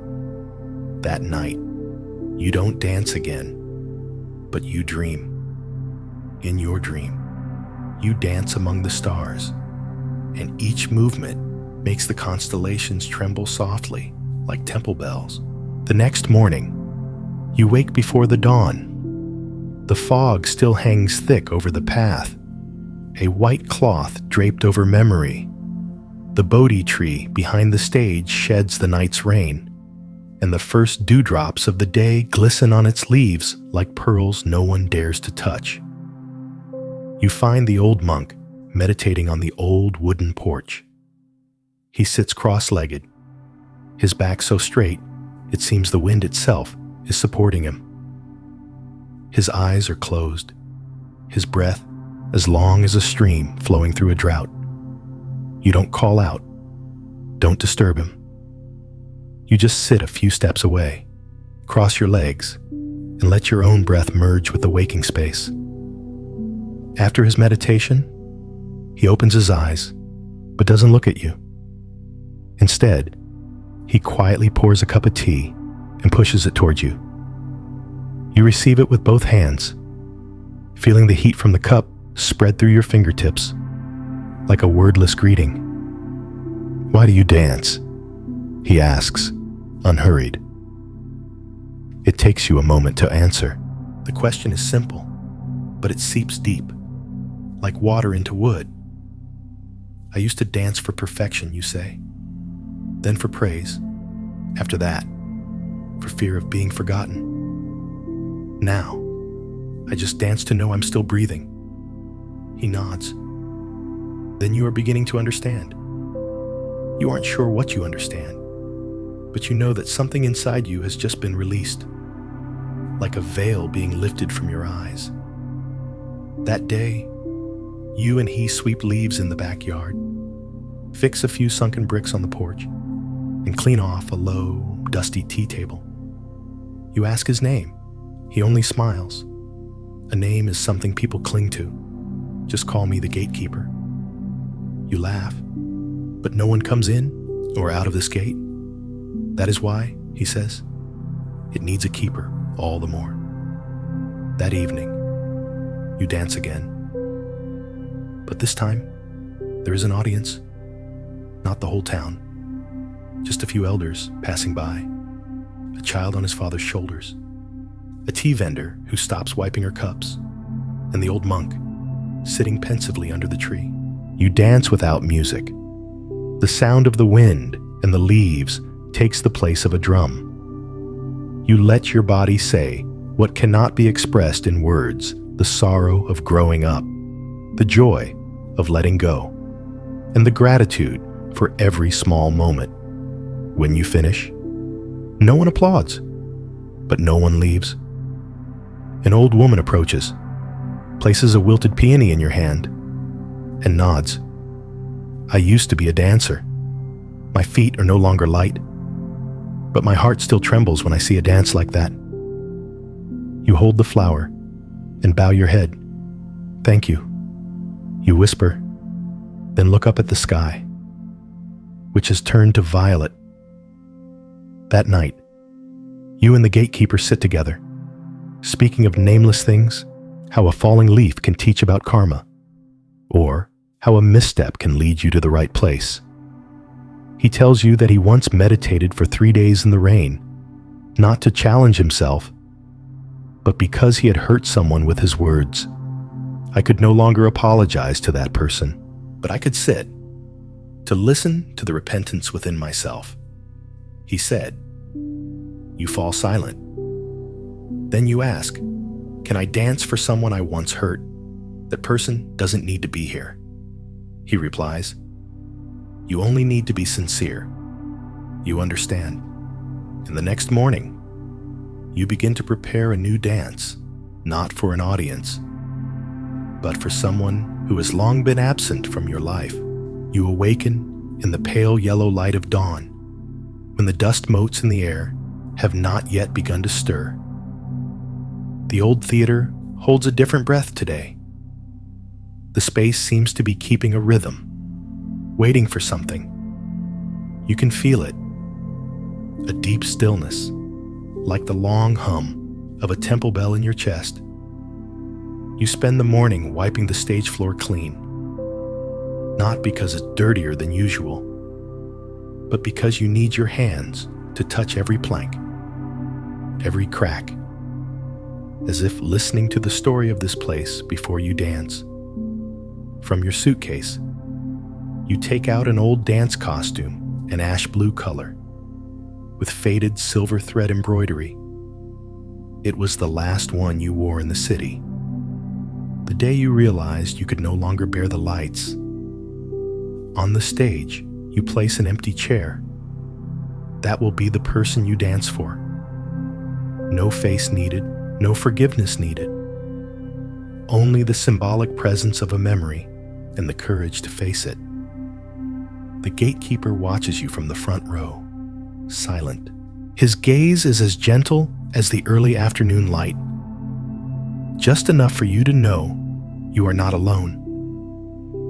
You begin with a small gesture, 2 hands rising, as if gently holding a silhouette in the air. Then your left foot moves forward.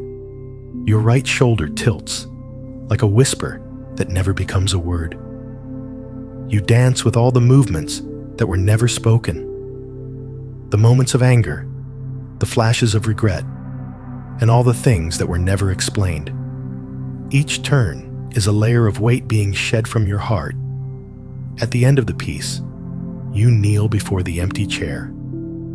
Place your hands on your knees and bow deeply.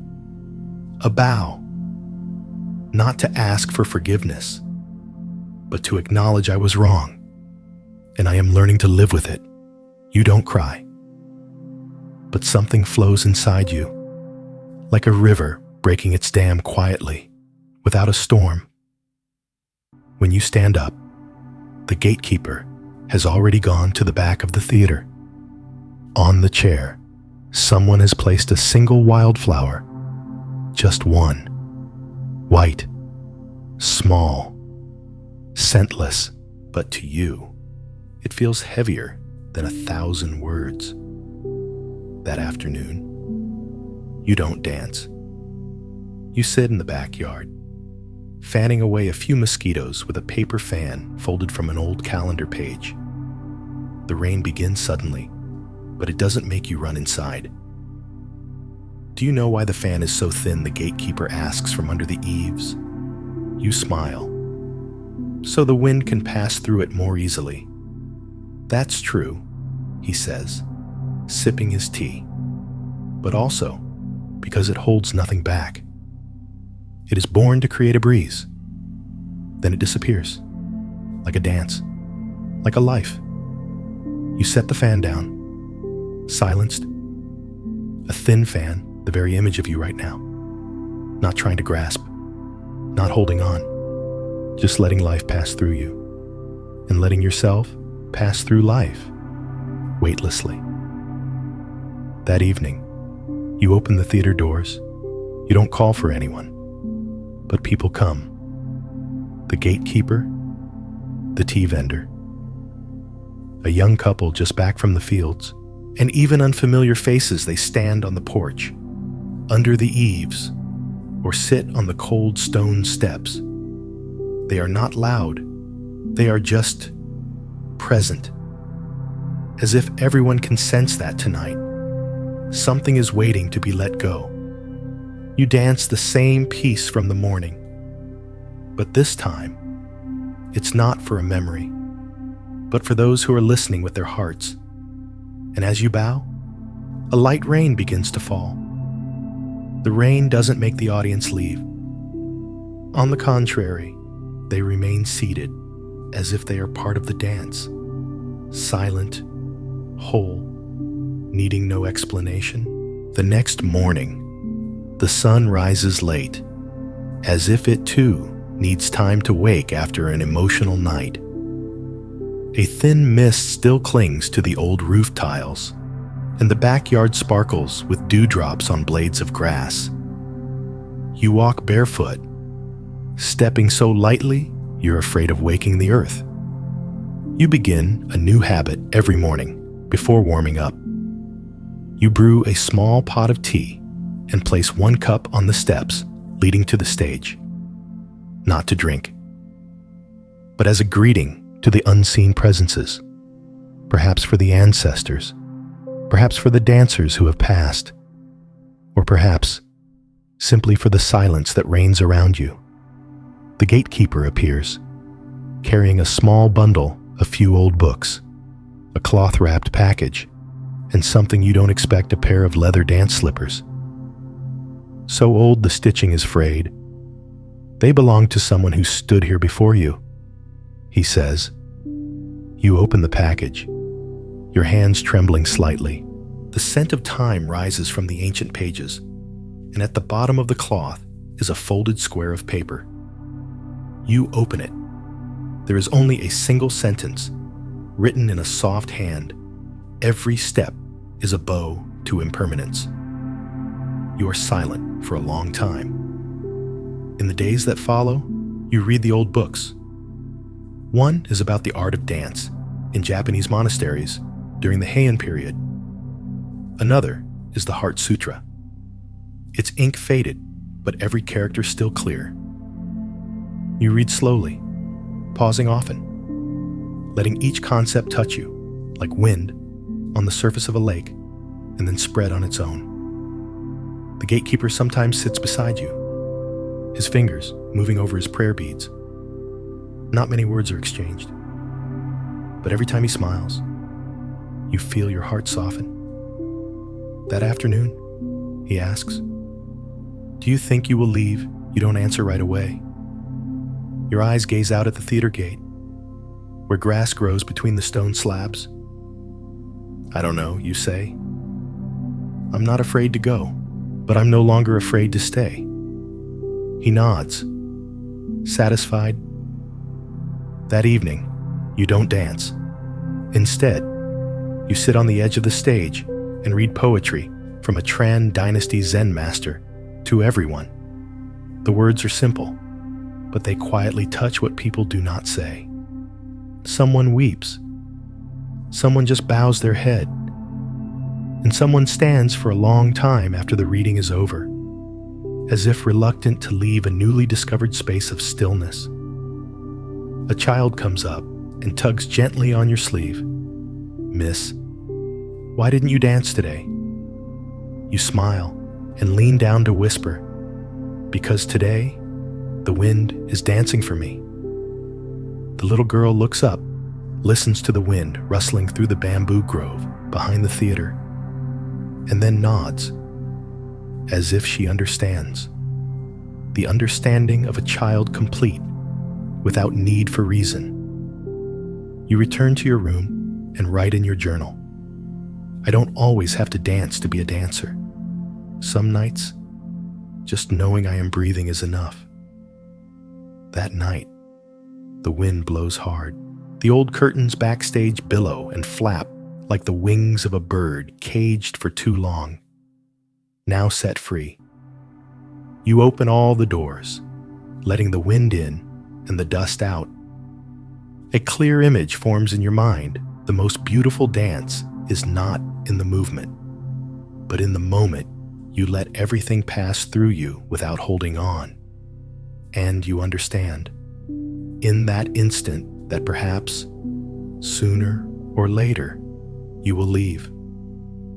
Not to escape, but to spread the dance of letting go.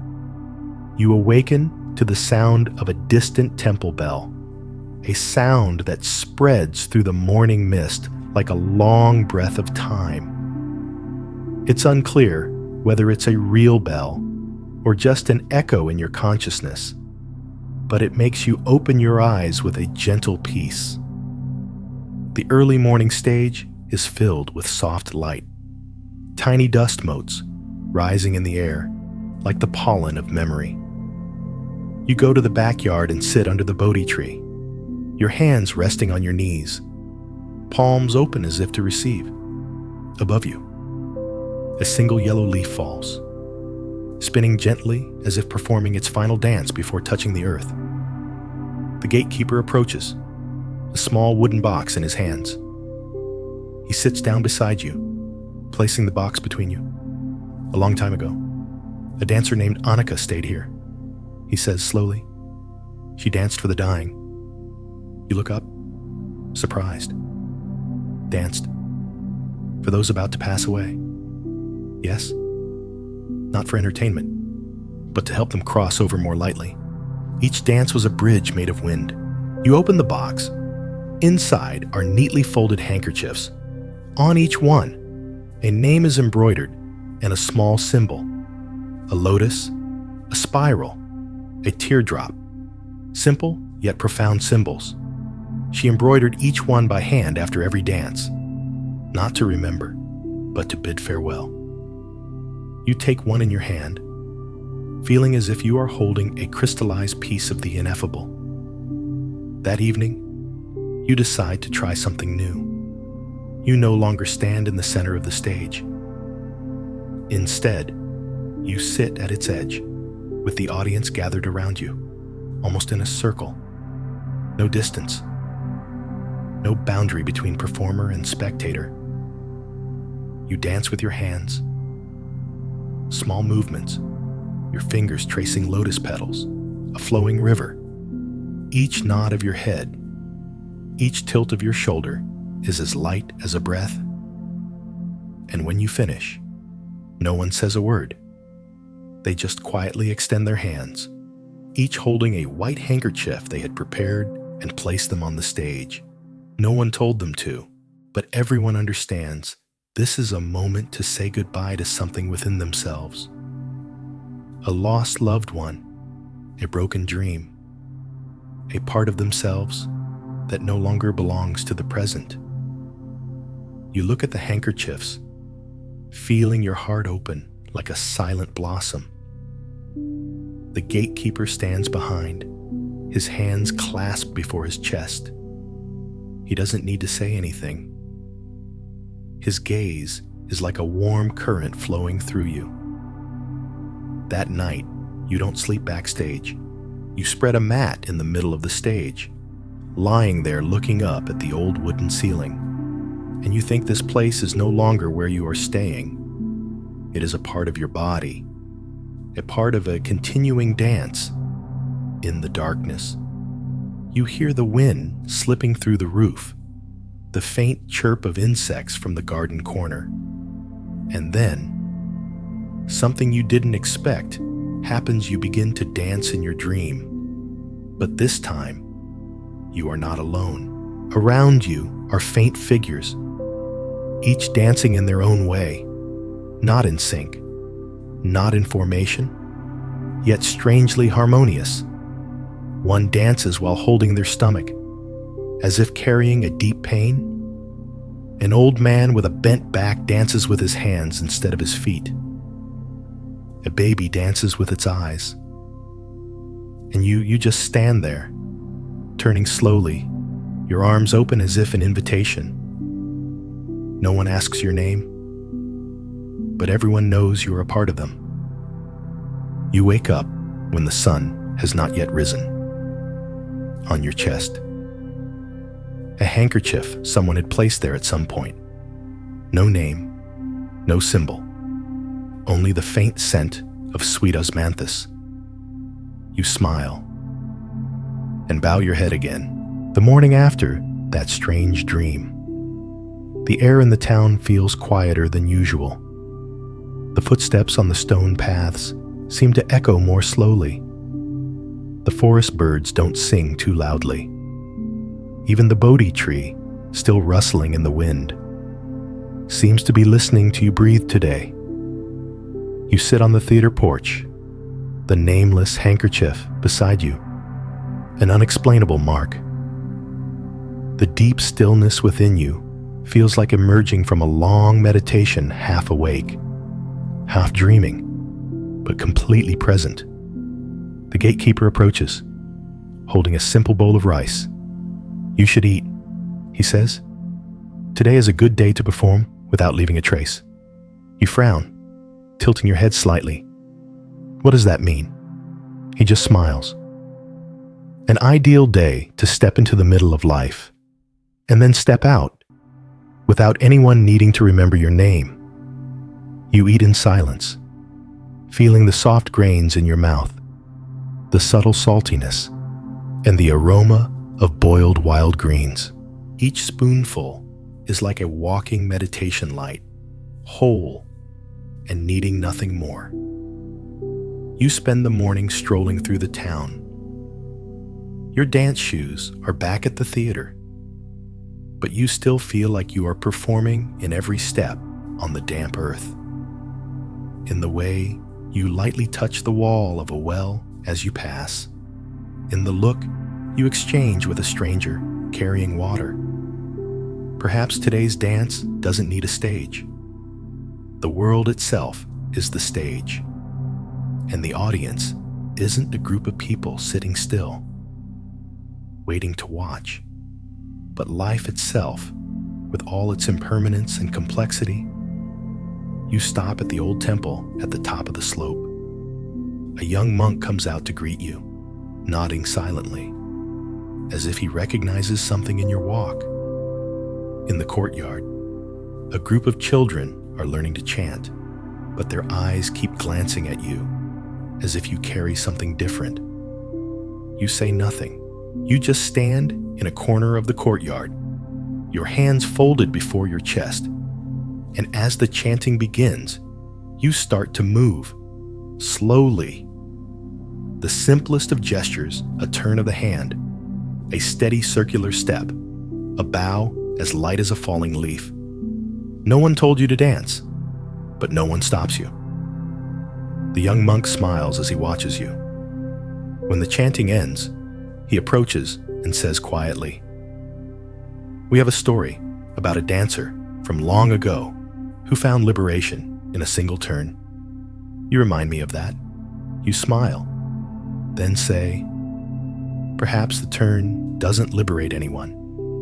It just reminds them that everything is turning, even pain." That afternoon, you return to the theater. A group of children are playing in front of the gate. They have drawn large and small spirals on the ground with white chalk, giggling as they run around them like young, untrained dancers. A little girl with tousled hair looks up at you. "Miss, is this dancing?" You nod. Yes, dancing is when no one has to teach you, but you still know how. The little girl beams, then runs in circles again. You watch her, your heart as light as a stringless kite. That evening, you don't perform. You just sit on the stage, light an oil lamp, and watch the flame dance. You begin to write on the inside of the nameless handkerchief, bow to what is not understood. Step lightly on what is past. You don't sign your name. The oil lamp burns all night. No one puts it out. No one watches. But its light quietly seeps into everything, like a dance that was never recorded. The next day, the wind rises early. Not a cold, dust-swirling wind, but a gentle one that seeps into every leaf, making the Bodhi tree hum like a silent harp. You sit backstage, running your fingers over the embroidery of the handkerchief from the night before, feeling as if you are tracing the folds of your own soul. You had planned not to dance today, but then a soft knock comes at the door. Not a familiar face. A stranger, a man who looks like he's from the countryside, with salt and pepper hair, carrying a heavy cloth bag on his shoulder. He says simply, "I was passing through. I heard there is someone here who dances even for the silent."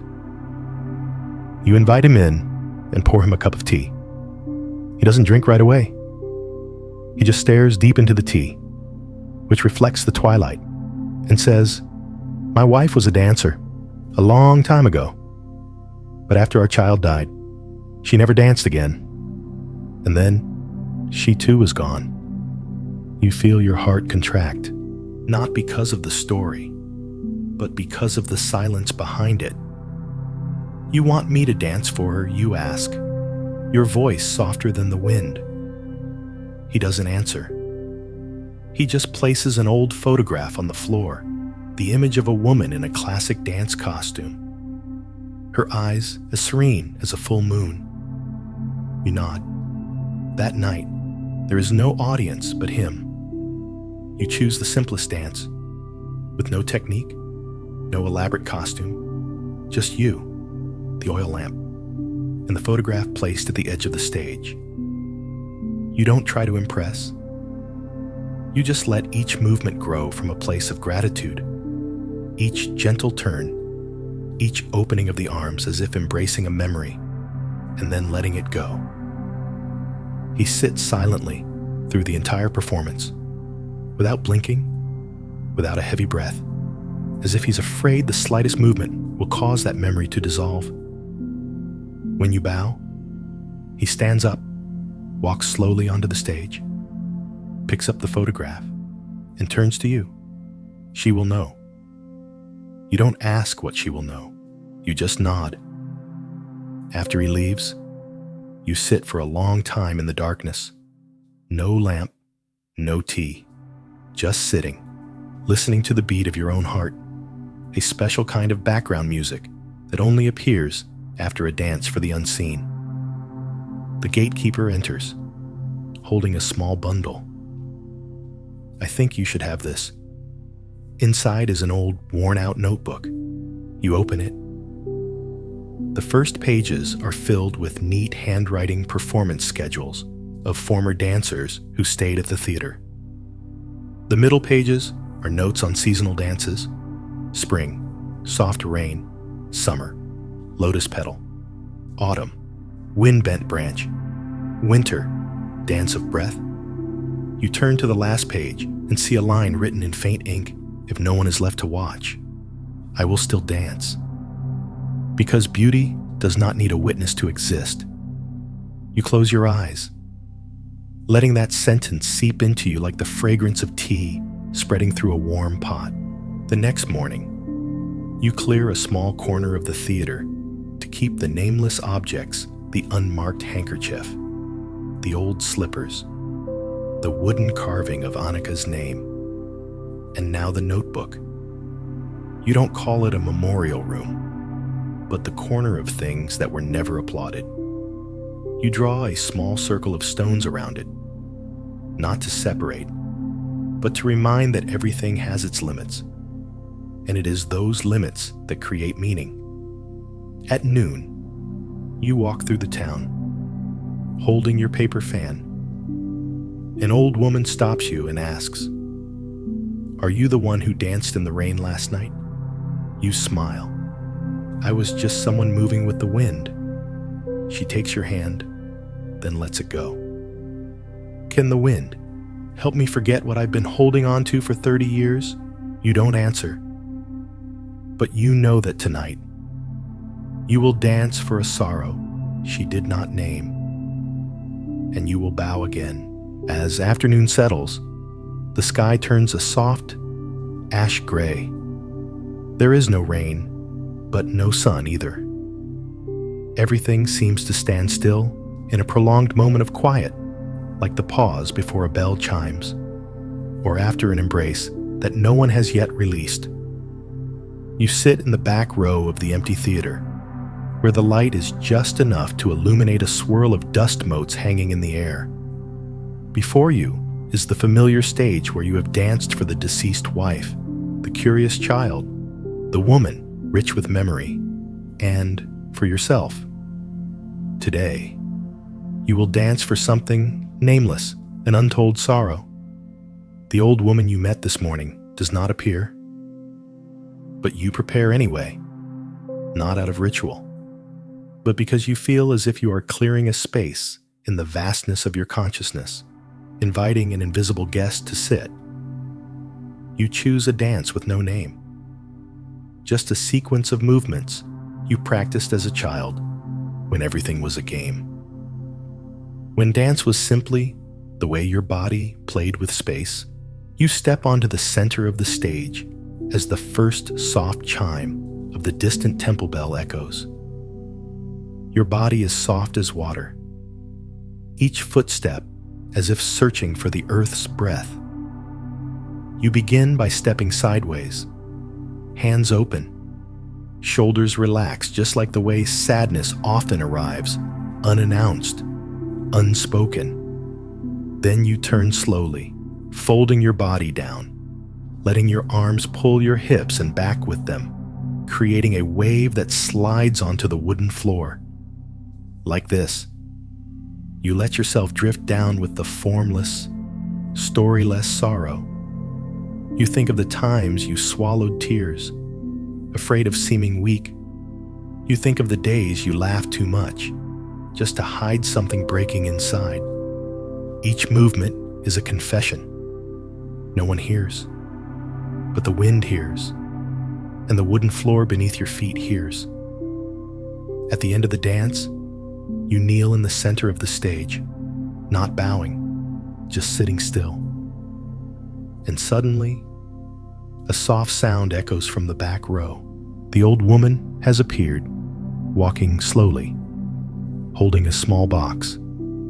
She comes to the edge of the stage and sits down.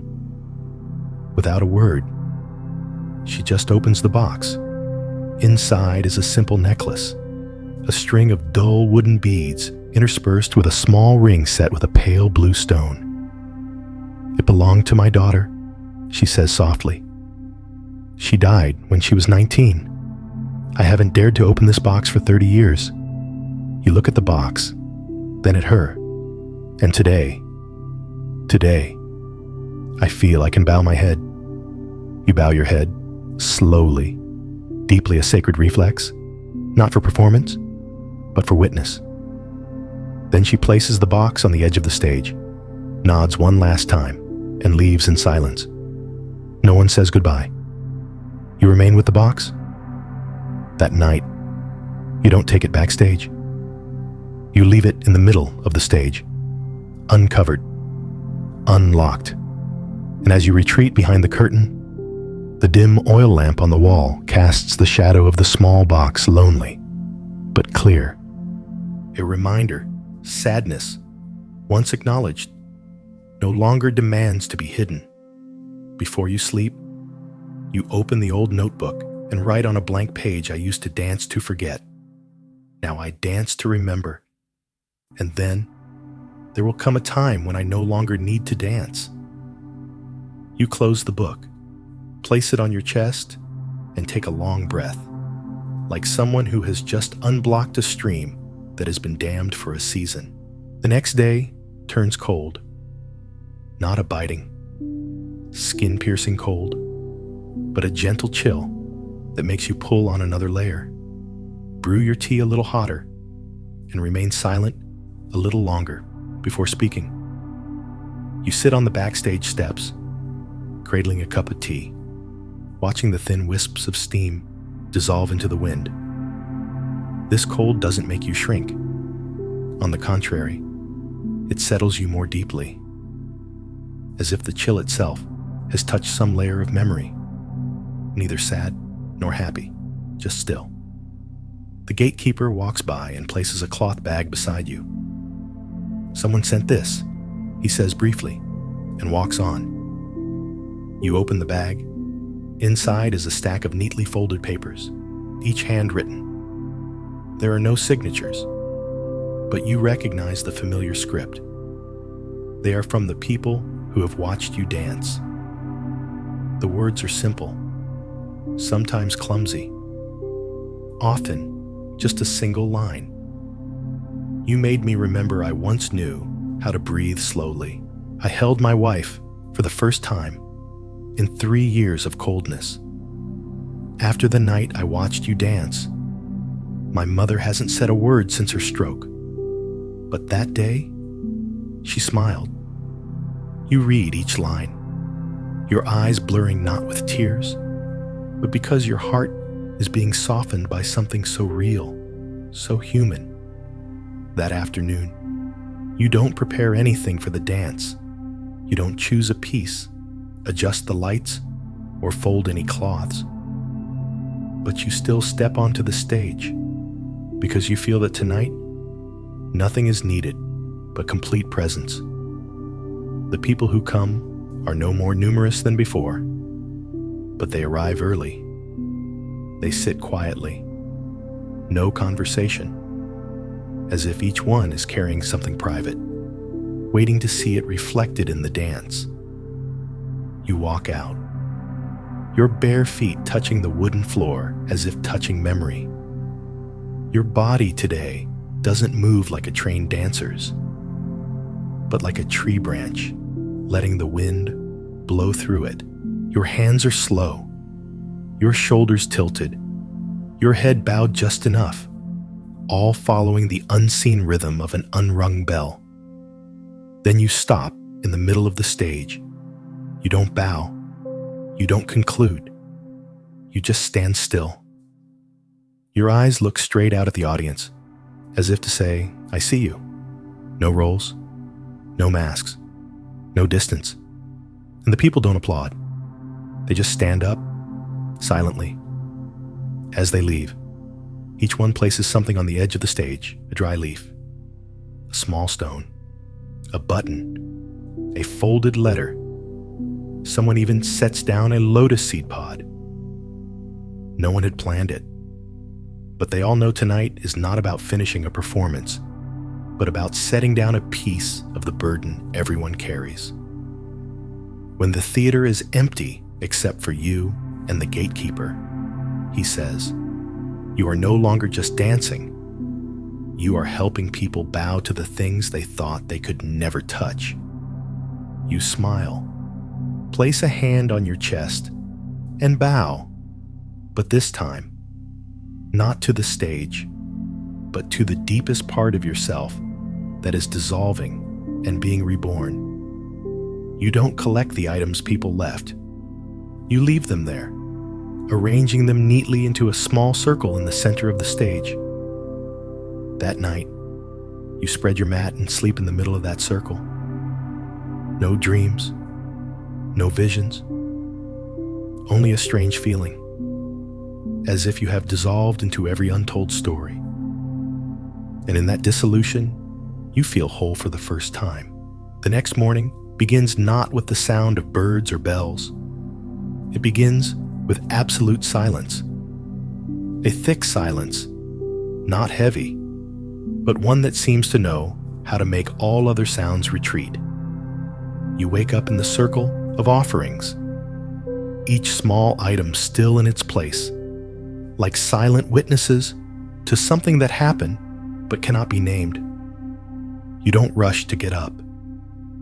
With your hand still on your chest, you close your eyes for a moment longer, listening to your own breath as if it were the last, quietest performance.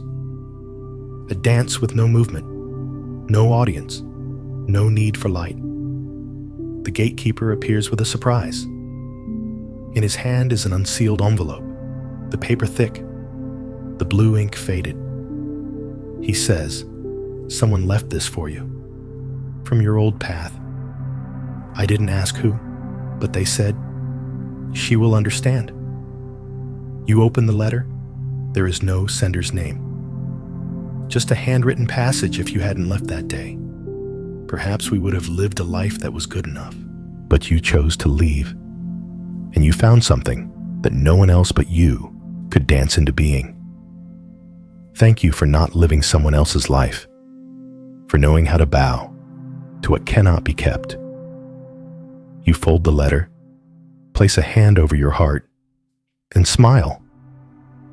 Not a happy smile, but a grateful one, like when someone walks you to the gate of an old life, and you know it's time to move on. That afternoon, you walk up the hill behind the theater. Few people come here. The grass grows high, and the wind blows stronger than in the town below. From here, you can see the faded roof of the theater, still warm enough to make you feel it is a part of your body. You sit down and take the old paper fan from your pocket. The wind is strong, and you open the fan, beginning a dance with your hands. The space is wide open. No stage, no audience, but you dance as if you were standing before 1,000 hearts. Each turn of the wrist is a new breeze. Each tilt of the head is a bow to time. And every time you close your eyes, you feel it clearly. The heavens and the earth are dancing with you. At the end, you let go, releasing the fan to the wind. No regret, no clinging. You watch it twist gently as it flies, then fall on the other side of the hill, disappearing into the tall grass. You bow your head again. And this time, it is not to end a dance, but as a ritual of retreat, silent, complete. That evening, you return to the theater and gather the items from the circle. But you don't keep them. You wrap each one in a small cloth, then go to the river, under a willow tree. You dig a small hollow in the earth, place the bundle inside, and cover it with your hands. Not to bury, but to return. To give back the stories, the memories, the sorrows that have been shared enough. Like a dancer after a performance who doesn't need to keep the costume, only what is dissolved from within. When you return to the theater, the gatekeeper has a pot of tea ready. He doesn't ask where you've been. He just pours, offers you a cup, and says, "Tomorrow, someone is coming to take my place." You are silent. "Perhaps," he says, "it is time for you to dance a dance for yourself, with no one watching, leaving no trace. Just to know that you were here, that you bowed, that you stood up, that you let go. You understand.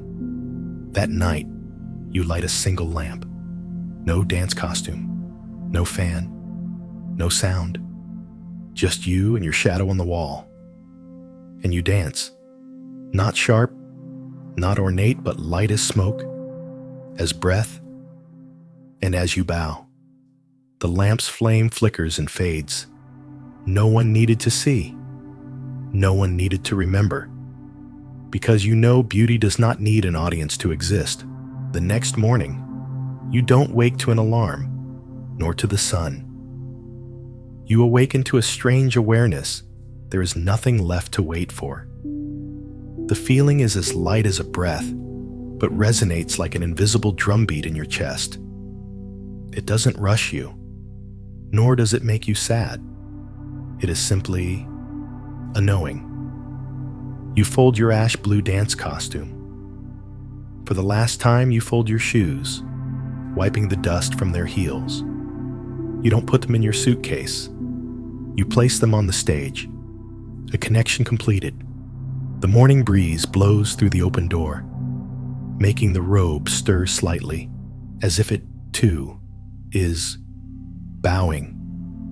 The gatekeeper is already standing at the entrance, his back still straight, his gaze as deep as when you first met. But something in him is also quieter today. He holds a small cloth bag. He says nothing, just hands it to you. Inside is a small bell, made of brass, darkened by time. Engraved on its surface is the figure of a dancer in mid-turn, her skirt swirling with the wind. The first person who opened this theater left it behind. He says, no one knew her name, only that every time she finished dancing, the bell would ring 3 times on its own. You take the bell, holding it in both hands like a treasure. It doesn't ring, but something ancient stirs within you, as if you've heard this bell in another lifetime and forgotten. He continues, you don't need to strike it. Just walk in silence. If you walk truly, the bell will know. You nod. Not a word of farewell. Not a promise to return.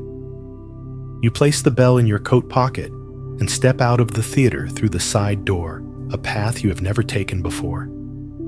The path behind is covered in dry leaves, and your footsteps sound soft. No one sees you off. No one calls out.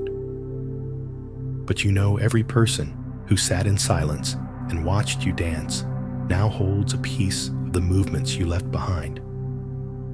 You pass the Bodhi tree. You don't bow. You just place your hand on its trunk, then pull away, leaving a little warmth and taking a little stillness.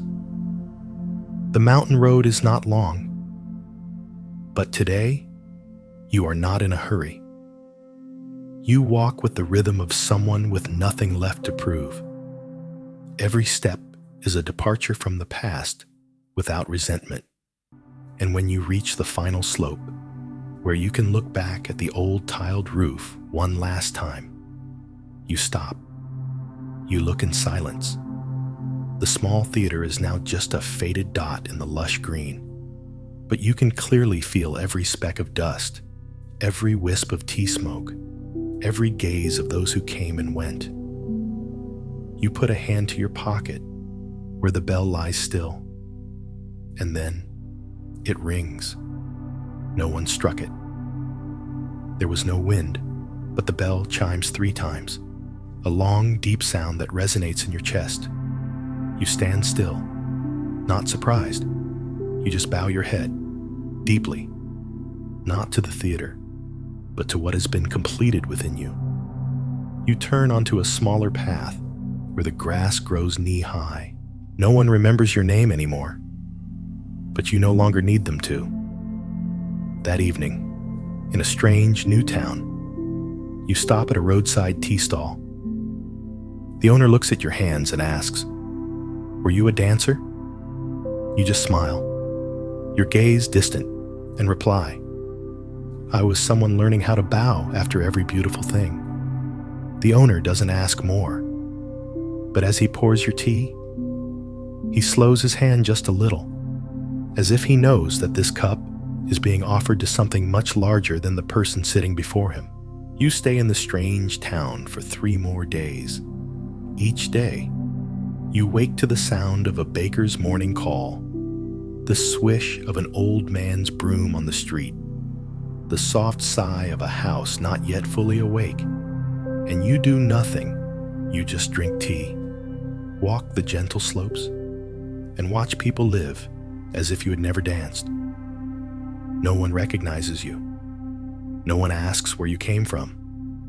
This doesn't make you lonely. On the contrary, it liberates you.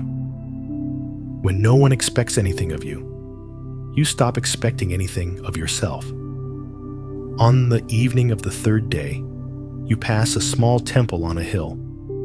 The wooden gate is peeling, and a lantern hangs askew in the wind. Inside, there is only a small statue of a seated Buddha, its stone worn smooth by time. You bow before it, asking for nothing. You just exhale, a long, slow breath. An old monk emerges from the back hall, as quiet as the shadow of a tree. He is not surprised to see you. He only says, "I have a space behind the temple." It may not be for dancing, but for listening. You follow him down a worn path behind the temple, a small, stone-paved courtyard surrounded by a low hedge of sweet-scented shrubs. No floorboards, no lights. But the moonlight tonight is bright enough to illuminate the entire space, like a celestial stage that has been quietly prepared. You stand in the center of the courtyard and close your eyes, and you hear it, the rhythm of the wind's breath, the rhythm of small petals leaving their branches, the soft rustle of a robe being folded somewhere inside the hermitage. Everything has a tempo. You don't intend to dance, but your body knows it still has words to say. So you let your hands open, gently, slowly, a tilted turn of the shoulder, a deep bow to the earth. No one is watching. But for the first time, you feel that every atom in the ground is watching and not judging. The old monk sits on a stone step by the hermitage, observing you with a gaze free of curiosity. He doesn't see a dancer. He sees a person letting her body speak with the universe. After the dance, you sit down, facing him. Neither of you speaks for a long time. Finally, he asks, "Do you know why they call the final dance the nameless dance?" You shake your head. Because if it had a name, you would try to do it right. But nameless, you will only do it true. You smile softly and bow your head again. He hands you a small cloth bag. Inside is a thin wooden plank with a line carved by hand. Not all who bow are weak. Some bow because they know the wind is passing. The next morning, you leave the temple, no looking back, no goodbyes. You just leave the wooden plank on the doorstep where someone else might find it, if they are ready. That day, you walk toward the plains, where the land opens up and the roads are unnamed. Each footstep is a silent phrase in a long, unending dance. You find yourself thinking less about choreography, technique, or audiences. Now, every movement, whether tucking your hair back or placing your hand on a teacup, is part of a larger dance, a dance that needs no music. For everything around you is the rhythm, the rustle of rice paddies, the call of a bird, the sound of a heart no longer as loud as it once was. You walk, not looking for a place to stop. But that doesn't mean you are lost. You are just continuing the dance with your very own steps. And you understand. Now, you don't have to be on a stage to be performing. A bow is not always the end. Some people bow only to see the path ahead more clearly. You arrive in a small village on the edge of a meadow, where the evening light spreads across the land like endless ribbons of silk, and the sound of a distant temple gong is carried by the wind through every thicket. This village has no theater, no magnificent shrines, only an empty communal yard, a few old locust trees, and a stone well that is always cool.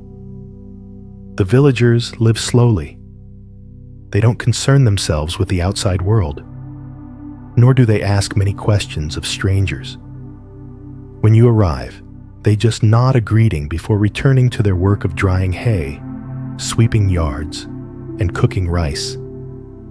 You ask for lodging in a house with a tilted tile roof, where an old woman lives alone with a large, round, yellow cat. She doesn't ask where you're from. She just says, "The bed is in the left room. If you need hot water, boil it. The kitchen is out back." And you nod, grateful. That first night, you lie, listening to the cat purring at your feet, the wind whistling through the thatched roof, the soft clinking of bowls in the kitchen, and realize you need nothing more. The next morning, you wake early with her. She goes to the well to draw water, while you sweep the yard. As you swing the broom in rhythm, she watches you quietly for a moment, then asks, "Did you study dance?" You nod. "Someone once taught me that sweeping the yard is also a dance. Every sweep to the side is a way of letting go." You smile. "I was taught that too, but I had to go very far to understand it." She nods sagely. You go far so you can come back close. That afternoon, a child in the village sees you turn as you cross the yard. He runs up to you and asks, "Do you know how to dance?" You smile. "I know how to stand still." How can standing still be a dance? Because sometimes Standing still is the hardest dance of all. He ponders this, then pulls your hand toward the communal yard. Teach me.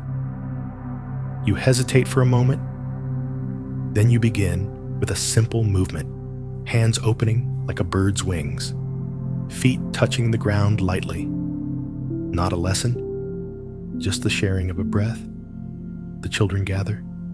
Some imitate you, others spin wildly on their own. Laughter fills the yard, as if the space had never been without a dance. The adults stand on the sidelines, hands on their hips, holding baskets of vegetables, but their eyes are bright. And then, a young woman steps into the circle, awkward at first, then finding the rhythm. Another follows, then another. Soon, the entire yard is a sea of people turning slowly, hands open, shoulders tilted, their gazes meeting in place of words. You are not at the center. You just sit at the edge, your eyes welling with tears. Because for the first time, you see that the dance is no longer something you do, but something that has become a natural part of life, like the water in the well, the wind in the fields, or the warmth from a hand offering tea. That evening, in the small kitchen, the old woman pours you a bowl of hot lotus seed sweet soup and says, "You don't need an audience anymore." You reply, "I think I never needed one. I just needed to not run from myself." She nods, her eyes a little misty.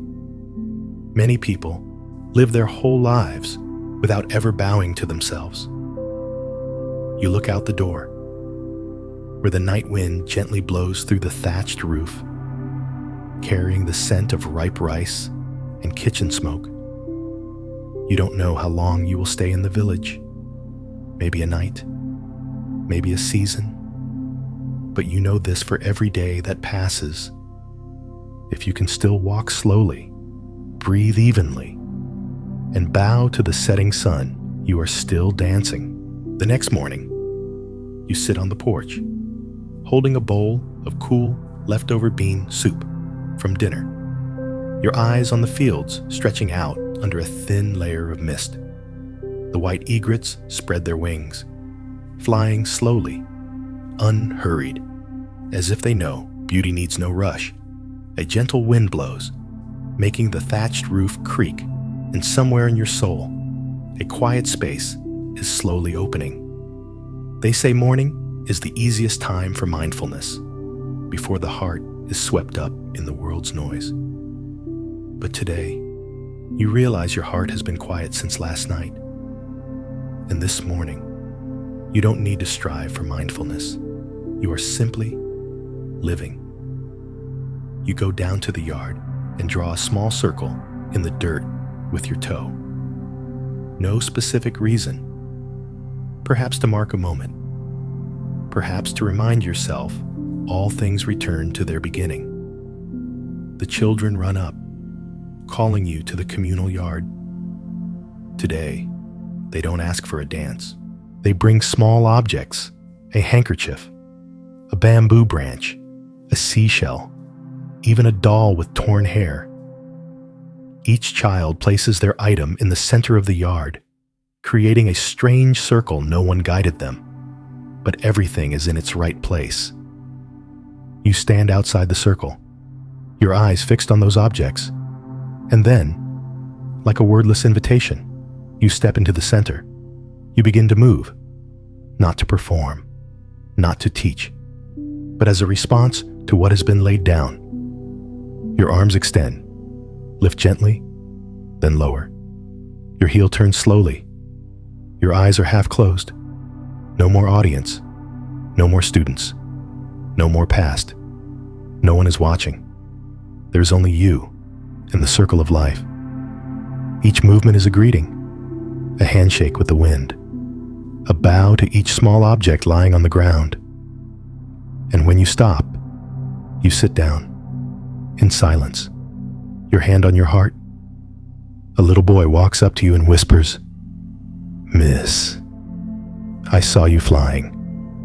You smile. You are flying, too. The boy blinks. But I don't have wings, because you don't need them yet. You answer, you just need to know you are light. The entire yard falls silent for a moment. Then an old man nods. She isn't teaching a dance. She's just reminding us how to breathe. Everyone bows their heads together. You bow in return, not just for them, but for yourself, for the dancer who once craved to be seen, then learned to disappear while still remaining. That night, you pack your things. There isn't much.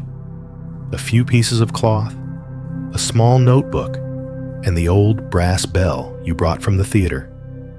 You go to the well, draw a bucket of water, and wash your face for a long time. The water is cold, but not numbing. It awakens every fiber of your being gently, inviting you onto a new road. You return to the communal yard one last time. The moon is high, bright as a silent mirror. You place the small bell on the rock in the center of the yard, then take 3 steps back. You don't strike the bell. You just bow your body deeply, a final bow, and the bell rings. No one touched it, but the sound resonates, long and clear, across the roof of the yard, across the fields, through the memories of the sleeping villagers. And within you, that bell does not call you back. It sends you on your way. You leave the village before the sky is fully light. On your shoulders, nothing is heavy. In your heart, nothing needs to be kept. You are no longer searching for a place to dance. You are just walking. Because you know the real dance never ends. It just changes form. From movement to stillness. From performance to presence. You are no longer the dancer. You are just someone who knows how to bow when it is most beautiful. And now, as the final dance has drawn to a close, you are still here in the quiet space, with the slow rhythm of your own breath. No more stage, no more lights, only a gentle presence, like the warmth left in a recently finished cup of tea. All the images dissolve, like mist in the morning sun. But what lingers is not a memory, it is the feeling that you have walked through something sacred. You have watched someone bow after every dance, not in surrender, but in reverence, not in retreat, but to move deeper into herself. Now, close your eyes, relax your forehead, relax your shoulders. Feel your hands open gently, just as she did when she welcomed the wind. Imagine you two are standing in a silent courtyard where no one needs to know your name and no one needs to applaud, where only the earth, the wind, and the moonlight are your audience. In this way, you two are dancing, not with your limbs, but with your presence, with your steady breath, with a heart that is softening after a long day. And when you bow in your heart, bowing to what you have overcome, to what you have left behind, you will hear the bell. Softly. No one struck it, but it is very real. That bell does not wake you. It lulls you to sleep, because you know you don't have to strive anymore. You have nothing to prove. Tonight, you are allowed to just be. And like that dancer, you two are dissolving into the silence, leaving everything behind, like a footstep that falls upon the earth without an echo.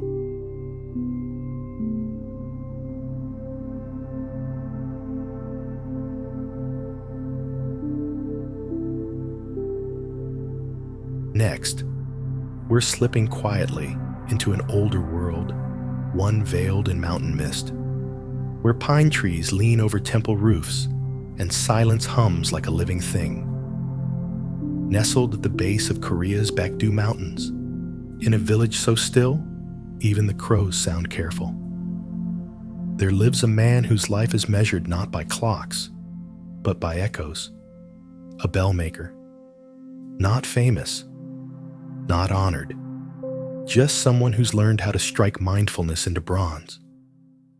His forge is more bones than building timber patched with soot. Clay walls cracked from winters long gone. The air smells like burnt pine and cold iron. Molds lean half-formed in corners. And outside, copper plates wait in silence, stacked like sleeping stories. No one bows when he walks through the village. No one calls him master. But each tap of his hammer carries something temples struggle to preach presence. Every morning, before the sky even thinks about changing color. The bell maker sits in a room with no furniture but a straw mat and a cracked rice bowl. He doesn't need more. The wind sighs through the wooden slats. Raindrops tick across the roof. And still he sits. Inhale. Exhale. No mantras. No expectations. Just the breath. As if he too is a bell waiting for the right moment to resonate. But this morning is different. A thick copper slab has just arrived from the capital. It came wrapped in cloth, escorted by a quiet monk who bowed once and said nothing. The slab was ordered by a temple, a big one. They want a new bell, not just to mark time, but to hold time. The bell, whose tone will guide meditation, wake sleepy novices, and whisper the Dharma across courtyard stones. The craftsman doesn't seem excited. He doesn't look nervous either. He just notices. That's how he's always worked. As if the project already exists. And his job is simply to reveal it, not to make something, but to help it become. As sunlight spills through a moon-shaped window, he stands. His feet touch the cold floor with the softness of leaves landing. He washes his hands in a basin of rainwater, dries them on the sleeve of his robe, and steps outside with the kind of quiet you can't fake. The forge is ready. Bundles of dried pine wood are stacked neatly by the kiln.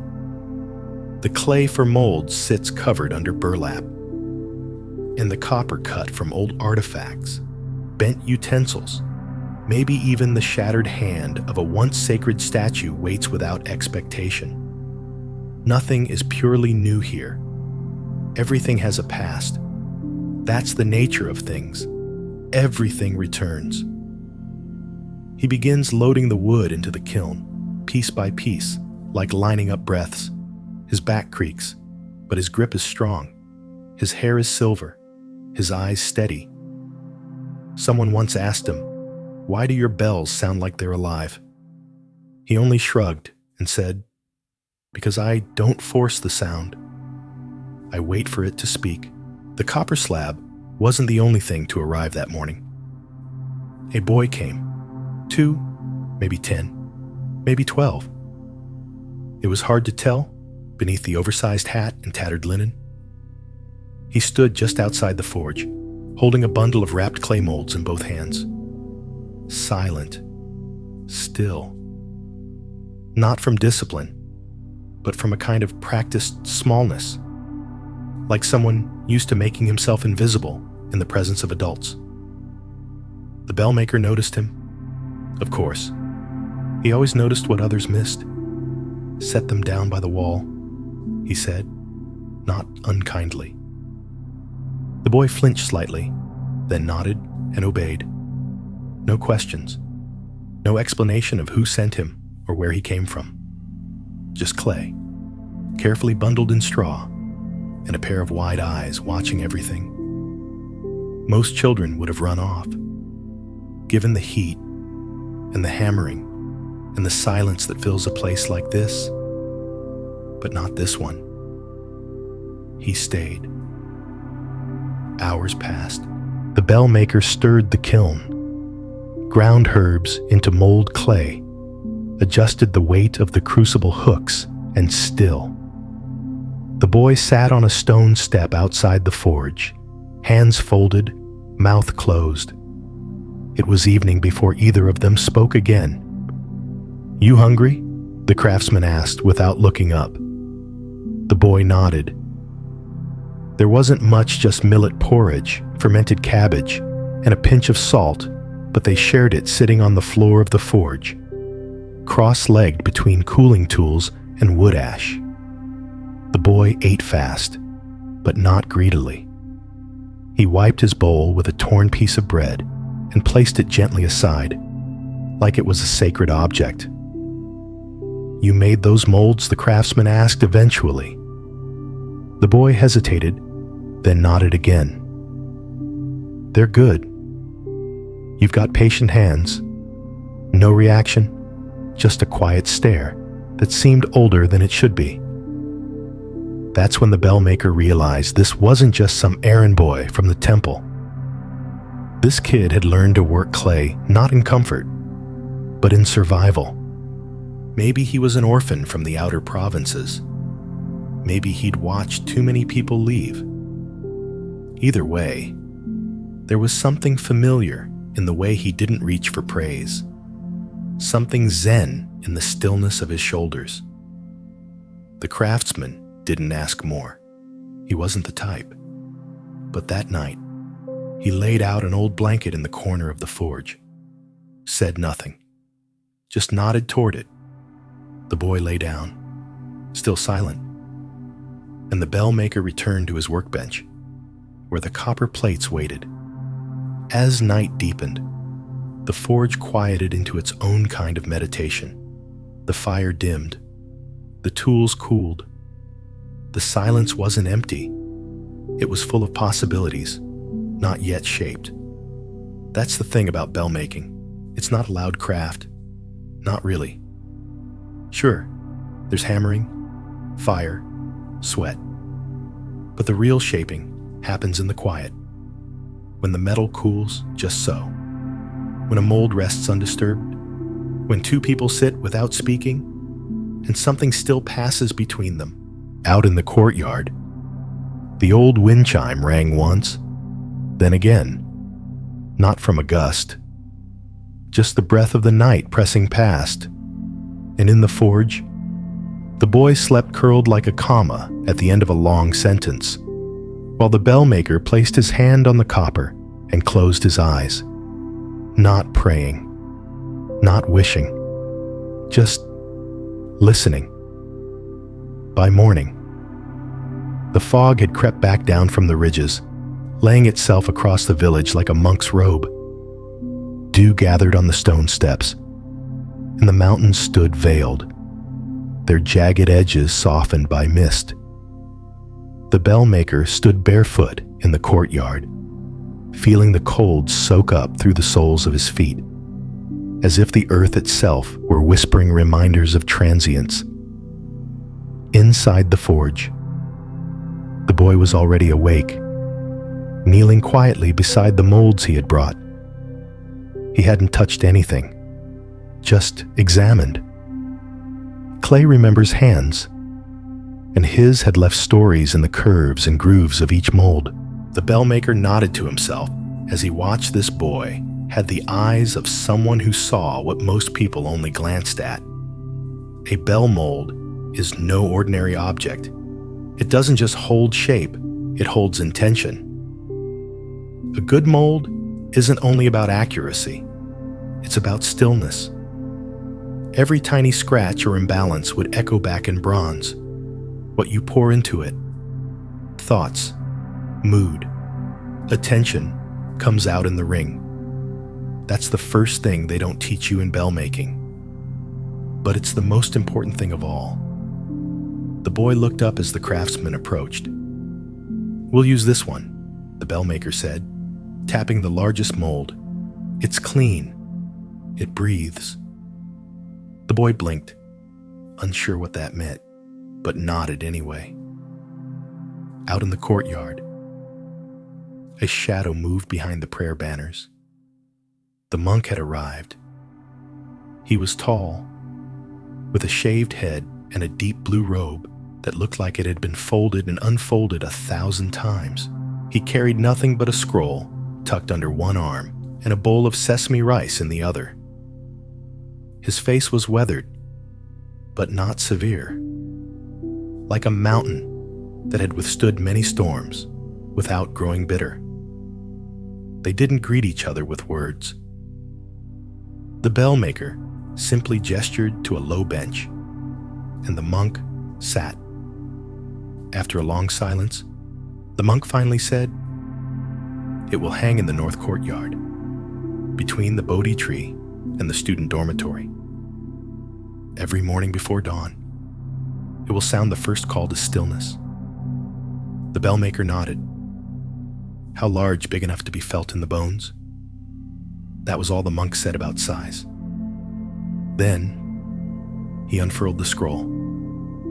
At the top was a calligraphy inscription in sound, a reminder. Beneath it, a design elegant but simple.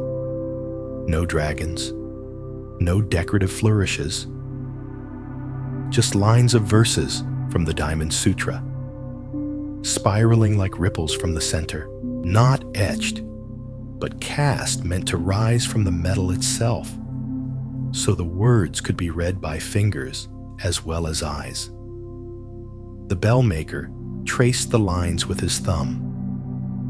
"This will take time. All good things do," the monk replied, placing the rice bowl on the ground before him as an offering. Then, without further instruction, he bowed first to the bell maker, then to the forge, and left as quietly as he'd come. That evening, the boy asked his first question: why do they need a bell to remember? The craftsman was adjusting the metal weights on the crucible pulley, sweat dotting his brow.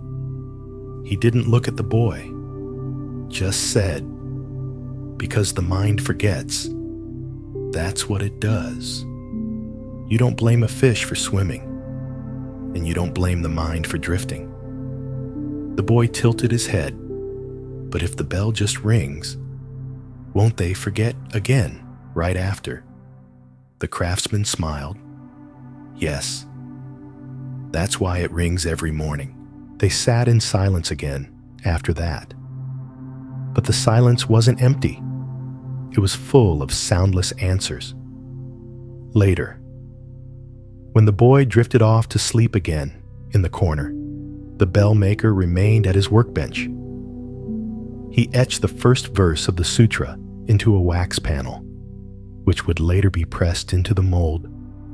All conditioned things are like a dream, an illusion, a bubble, a shadow. And as he carved, a low wind curled through the forge, stirring the edges of the scroll the monk had left behind. It made no sound, but still, it said something. By the third day, the forge had taken on the rhythm of breath, slow, deliberate, necessary.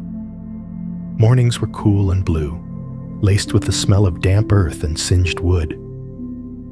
Afternoons shimmered with heat, as the kiln roared louder with each added log. Evenings were for stillness, when the coals softened and the world outside the forge seemed to hold its breath.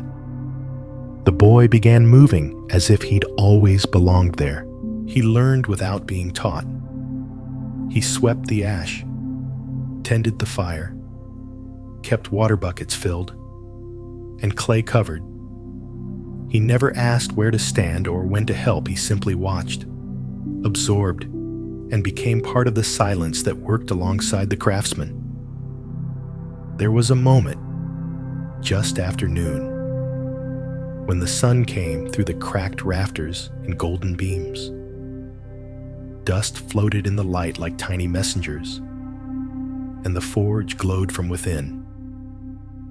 It was during this hour that the bell maker always sat down with his tools, not to hammer or carve, but to observe the molds. "Most people think this work is about muscle," he said once, without looking up. But it's not. It's about seeing. The boy didn't respond. He was crouched beside the largest mold, brushing loose clay from the inscription lines. His fingertips moved with surprising gentleness for someone so small. "What do you see?" the craftsman asked. The boy hesitated. "The lines. They look like ripples, like water after something falls in." The bell maker finally looked at him. "Good. Because sound moves the same way, not just through air, but through thought. One ring, and it spreads." That evening, just before the sun dipped behind the ridge, a commotion stirred in the village. The regional inspector had arrived. He came on a palanquin carried by 4 tired men and followed by a smaller man who took notes on parchment. The inspector himself was round-faced, well-fed, and wore silk robes too bright for a mountain village.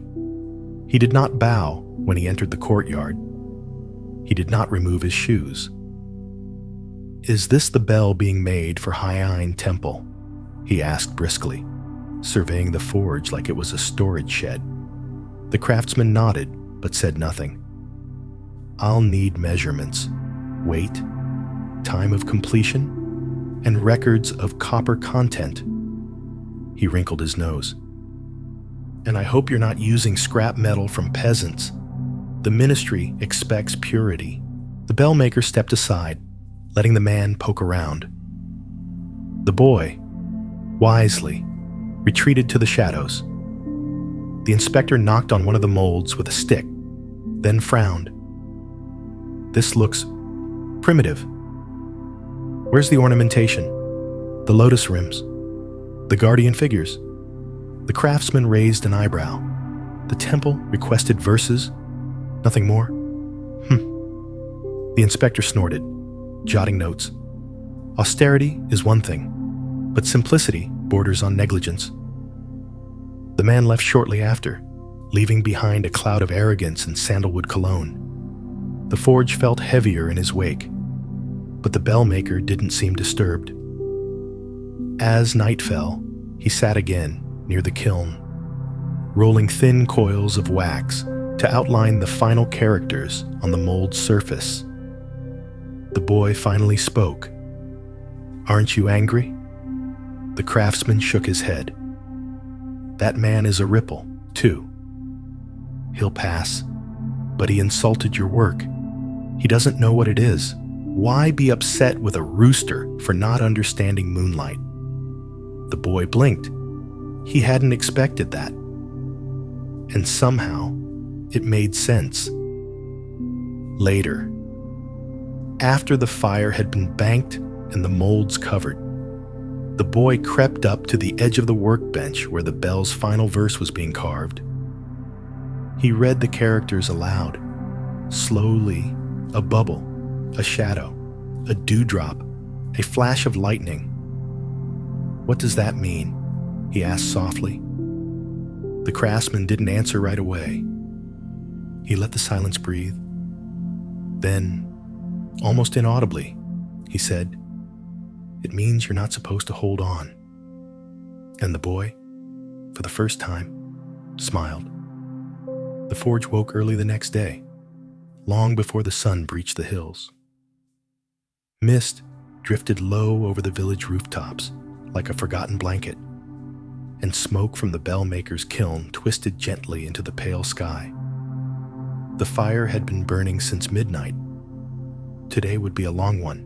The craftsman stoked the flames, while the boy prepared the crucible, a heavy iron pot lined with ash and coated in soot from past castings. The copper had already been sorted clean scraps, polished edges, some older pieces from melted ornaments once offered to temples. Each bit of metal held its own story, but all would be melted into one voice. This wasn't just metal work. This was karma work. The boy didn't speak as he moved.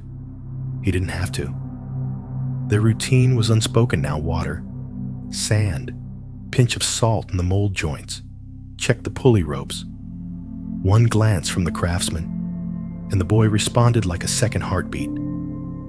By late morning, the forge was a wall of heat. The crucible glowed dull red, then orange, then brighter, until it looked like a small sun suspended over fire. The copper inside hissed and shifted, bubbling like thoughts in deep meditation. The craftsman leaned over to stir it with a long rod. Sparks leapt out and danced briefly in the air before vanishing. The sound was soft, like rain on warm stone. And then came the silence, the moment between melting and pouring, when everything waits. The boy stood beside the molds, arms tense, breathing shallow. The craftsman noticed, but said nothing. "Is it always like this?" the boy finally whispered. "Like what?" "This feeling. Like something's about to happen, but already has." The craftsman allowed a tiny smile. "That's the edge of now. Most people miss it." A long wooden channel had been built to guide the molten copper from crucible to mold, lined with heat-proof clay and steady hands. It was the narrowest path in the whole process. Too fast, and the mold could crack. Too slow, and the copper would harden mid-pour. Everything depended on balance. When the metal reached just the right heat liquid, but not wild, the craftsman gave a subtle nod. The boy stepped back.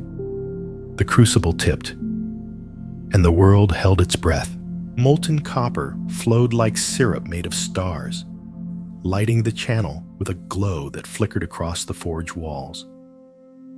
The molds drank the metal silently, steam curling from their joints.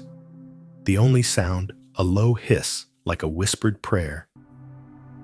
The bell was being born, not all at once, but moment by moment, shape by shape, atom by atom. No one spoke. When it was done, the crucible was lowered. The molds were sealed with ash and sand to cool. The fire was left to die slowly. The craftsman sat on a stool, shoulders sagging, sweat drying across his neck. The boy brought him a bowl of water, and for a while, they just sat together, two figures in a glowing haze. Watching heat rise from the bell they could not yet see. That night, the forge was quieter than ever. Outside, insects hummed in the grass. A few dogs barked far off in the village. But inside, the bell cooled in its clay shell, and nothing dared disturb it. The boy lay awake on his mat, eyes open to the wooden rafters above. "Will it work?" he asked softly, though he wasn't sure if the craftsman was still awake. There was a long pause. Then, from the dark, "It's already working. Even now." "How can you know?" "Because sound doesn't start with the bell. It starts here. A tap to the chest, somewhere in the dark." The boy placed a hand over his heart. He didn't understand yet, but he would. The next morning arrived soft and gray. The clouds hung low, holding back the sun like monks holding back questions. Dew clung to the rafters and pooled in the spaces between bricks. In the forge, the air was thick with the scent of ash, clay, and something else, something faintly electric, like anticipation about to take form. The bell was still hidden inside its mold. It would stay that way for several more days. Rushing the process would crack the bronze, split the inscriptions, ruin everything. Cooling was as much a part of forging as fire. If heat was passion, then stillness was wisdom. The boy stood beside the mold, watching steam curl lazily from the sand that sealed it. "It doesn't look like a bell," he said. The craftsman didn't look up from the tool he was sharpening. Not yet. "But it is." How do you know it's not broken inside? The craftsman paused, wiped the blade with a cloth, then replied, You don't? Not until it speaks. That was the lesson. Sometimes in life, you do everything right. Measure carefully. Watch the fire. Pour with focus and still. Cracks form where you can't see. Not because you failed. Just because that's the nature of things. Hidden causes, unknown effects. Karma always flowing underneath. Quiet and invisible. But you don't stop building because of that.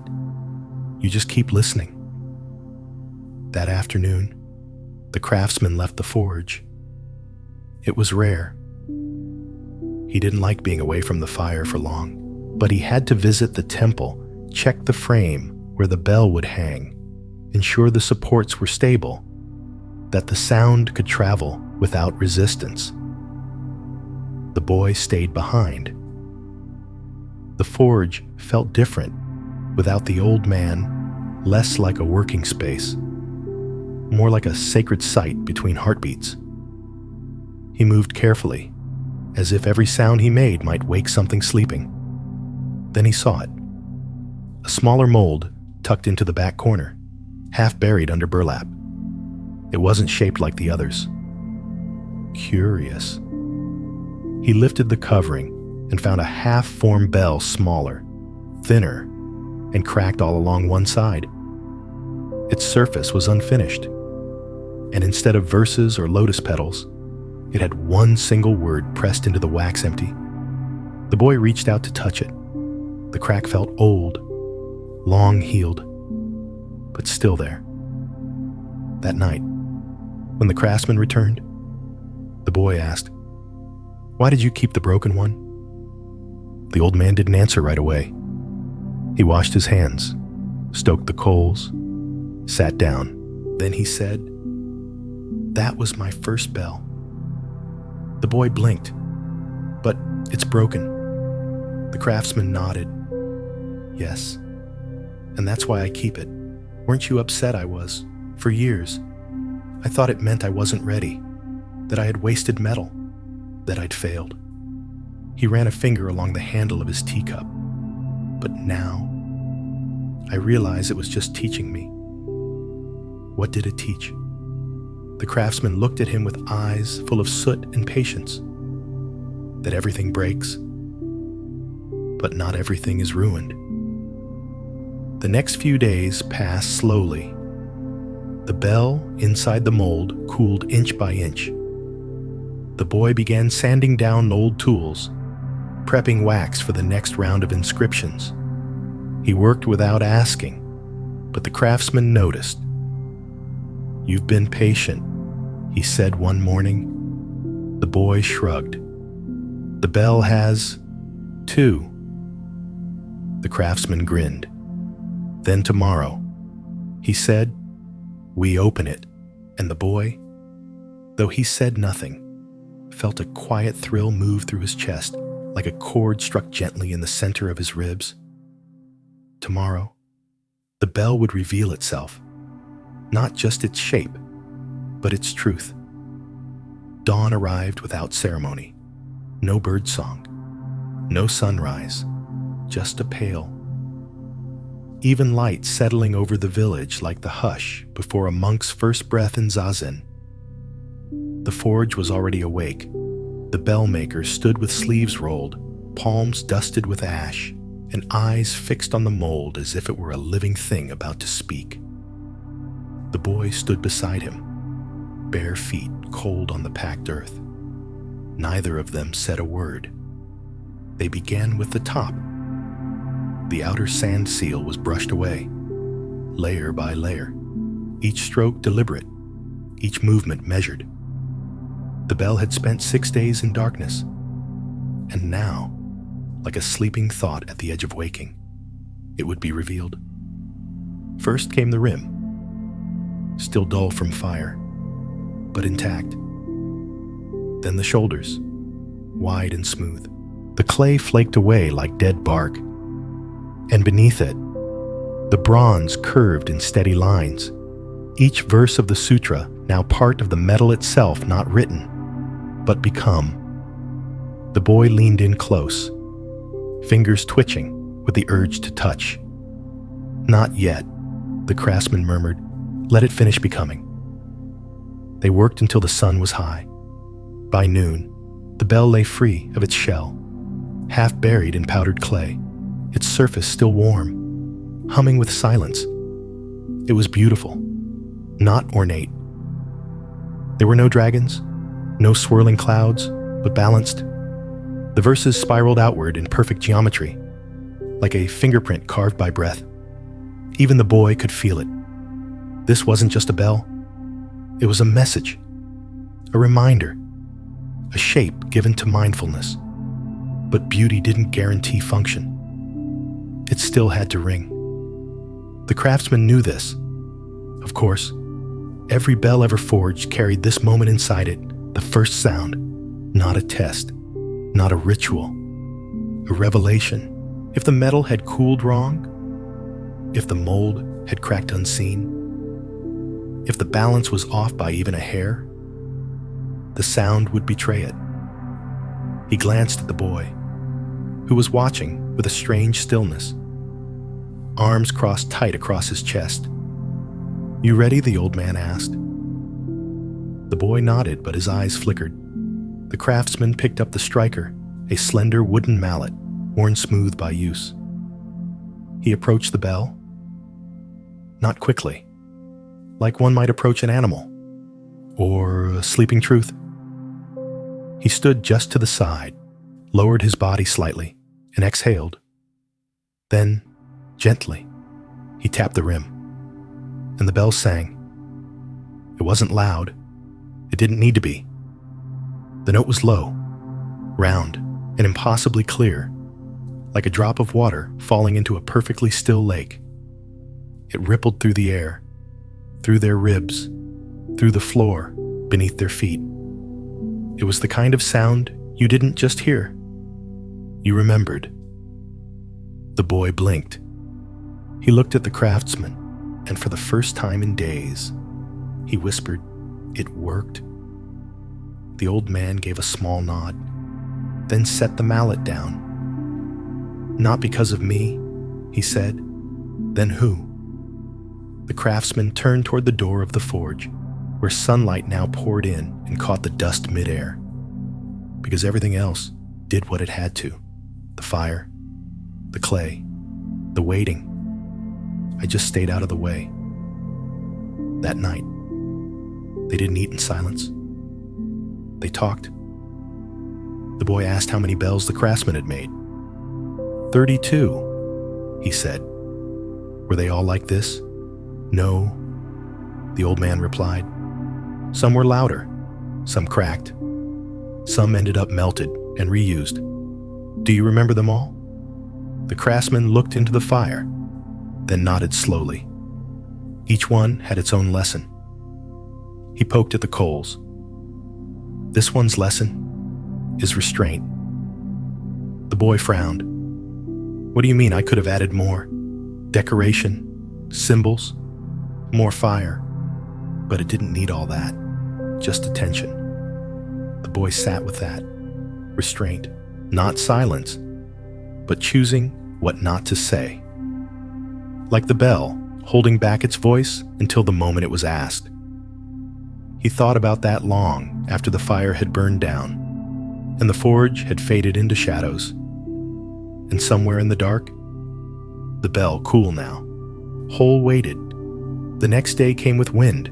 It swept down from the mountain passes, stirring prayer flags strung across the village rooftops and rattling bamboo fences like an old friend returning uninvited. In the forge, the bell sat near the open doors, catching the breeze across its surface like a sleeping monk feeling the world's breath pass over his skin. The boy woke before the craftsman. Not because of noise, there was none, but because something in him had changed. A quiet kind of readiness, like a bowl that had been empty so long, it had forgotten how it felt to be full. He crept to the bell, and crouched beside it. His fingers hovered over the spiral of verses. One line caught his eye. Thus shall you see the conditioned as stars at dawn, a phantom, a dream. He didn't know all the words, but somehow he understood the meaning. Behind him, the craftsman stepped into the morning light, rubbing his shoulder. Storm's coming, he said, glancing up at the gray sky. You can smell it. The boy sniffed the air metal, dust, and that faint scent like wet leaves not yet fallen. We should move the bell inside, the boy offered. The craftsman shook his head. Let the wind greet it. First test of many, so they left it. As the wind blew harder, the bell stood unbothered. It didn't sway, didn't rock, just stood in its own weight, as if it had grown from the earth itself. Later that day, a monk returned. Not the official one, but someone different. Older, wiser. He arrived on foot, robes patched and sandals frayed, carrying a walking stick carved with notches, like someone had once counted raindrops into it. He bowed to the craftsman deeply. I heard the bell is finished. It is. The monk turned to the boy and bowed to him too. The boy stiffened. Why are you bowing to me? The monk smiled. Because without you, this bell would have been something else. That made no sense. But it also made perfect sense. The three of them stood around the bell. The wind had quieted, like it was eavesdropping. The monk closed his eyes and rested a hand on the bronze. Does it sound clear, he asked. The craftsman nodded. And does it hold silence? 2. The boy blinked. How can a bell hold silence? The monk opened his eyes. Because the moment after it rings, that's what the bell is really for. The boy looked at the bell again. It wasn't just an object anymore. It was a doorway. First the sound, then the space it opened, like breath, like a pause before thought. That evening, as clouds gathered and the first drops of rain kissed the roof, the craftsman lit a single oil lamp in the forge. He gestured to the boy. Bring me the smaller bell, the one that cracked. The boy hesitated. Why, I want you to see something. He brought it over. It was lighter, of course, and flawed. The crack still ran from the rim to its waist, a thin scar from fire's old betrayal. The craftsman set it down beside the new bell. Then he rang it.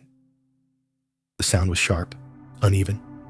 It trembled halfway through the note and collapsed on itself, like a voice breaking mid-sentence. The boy winced. It's wrong. The craftsman nodded. Yes. Then he rang the new bell.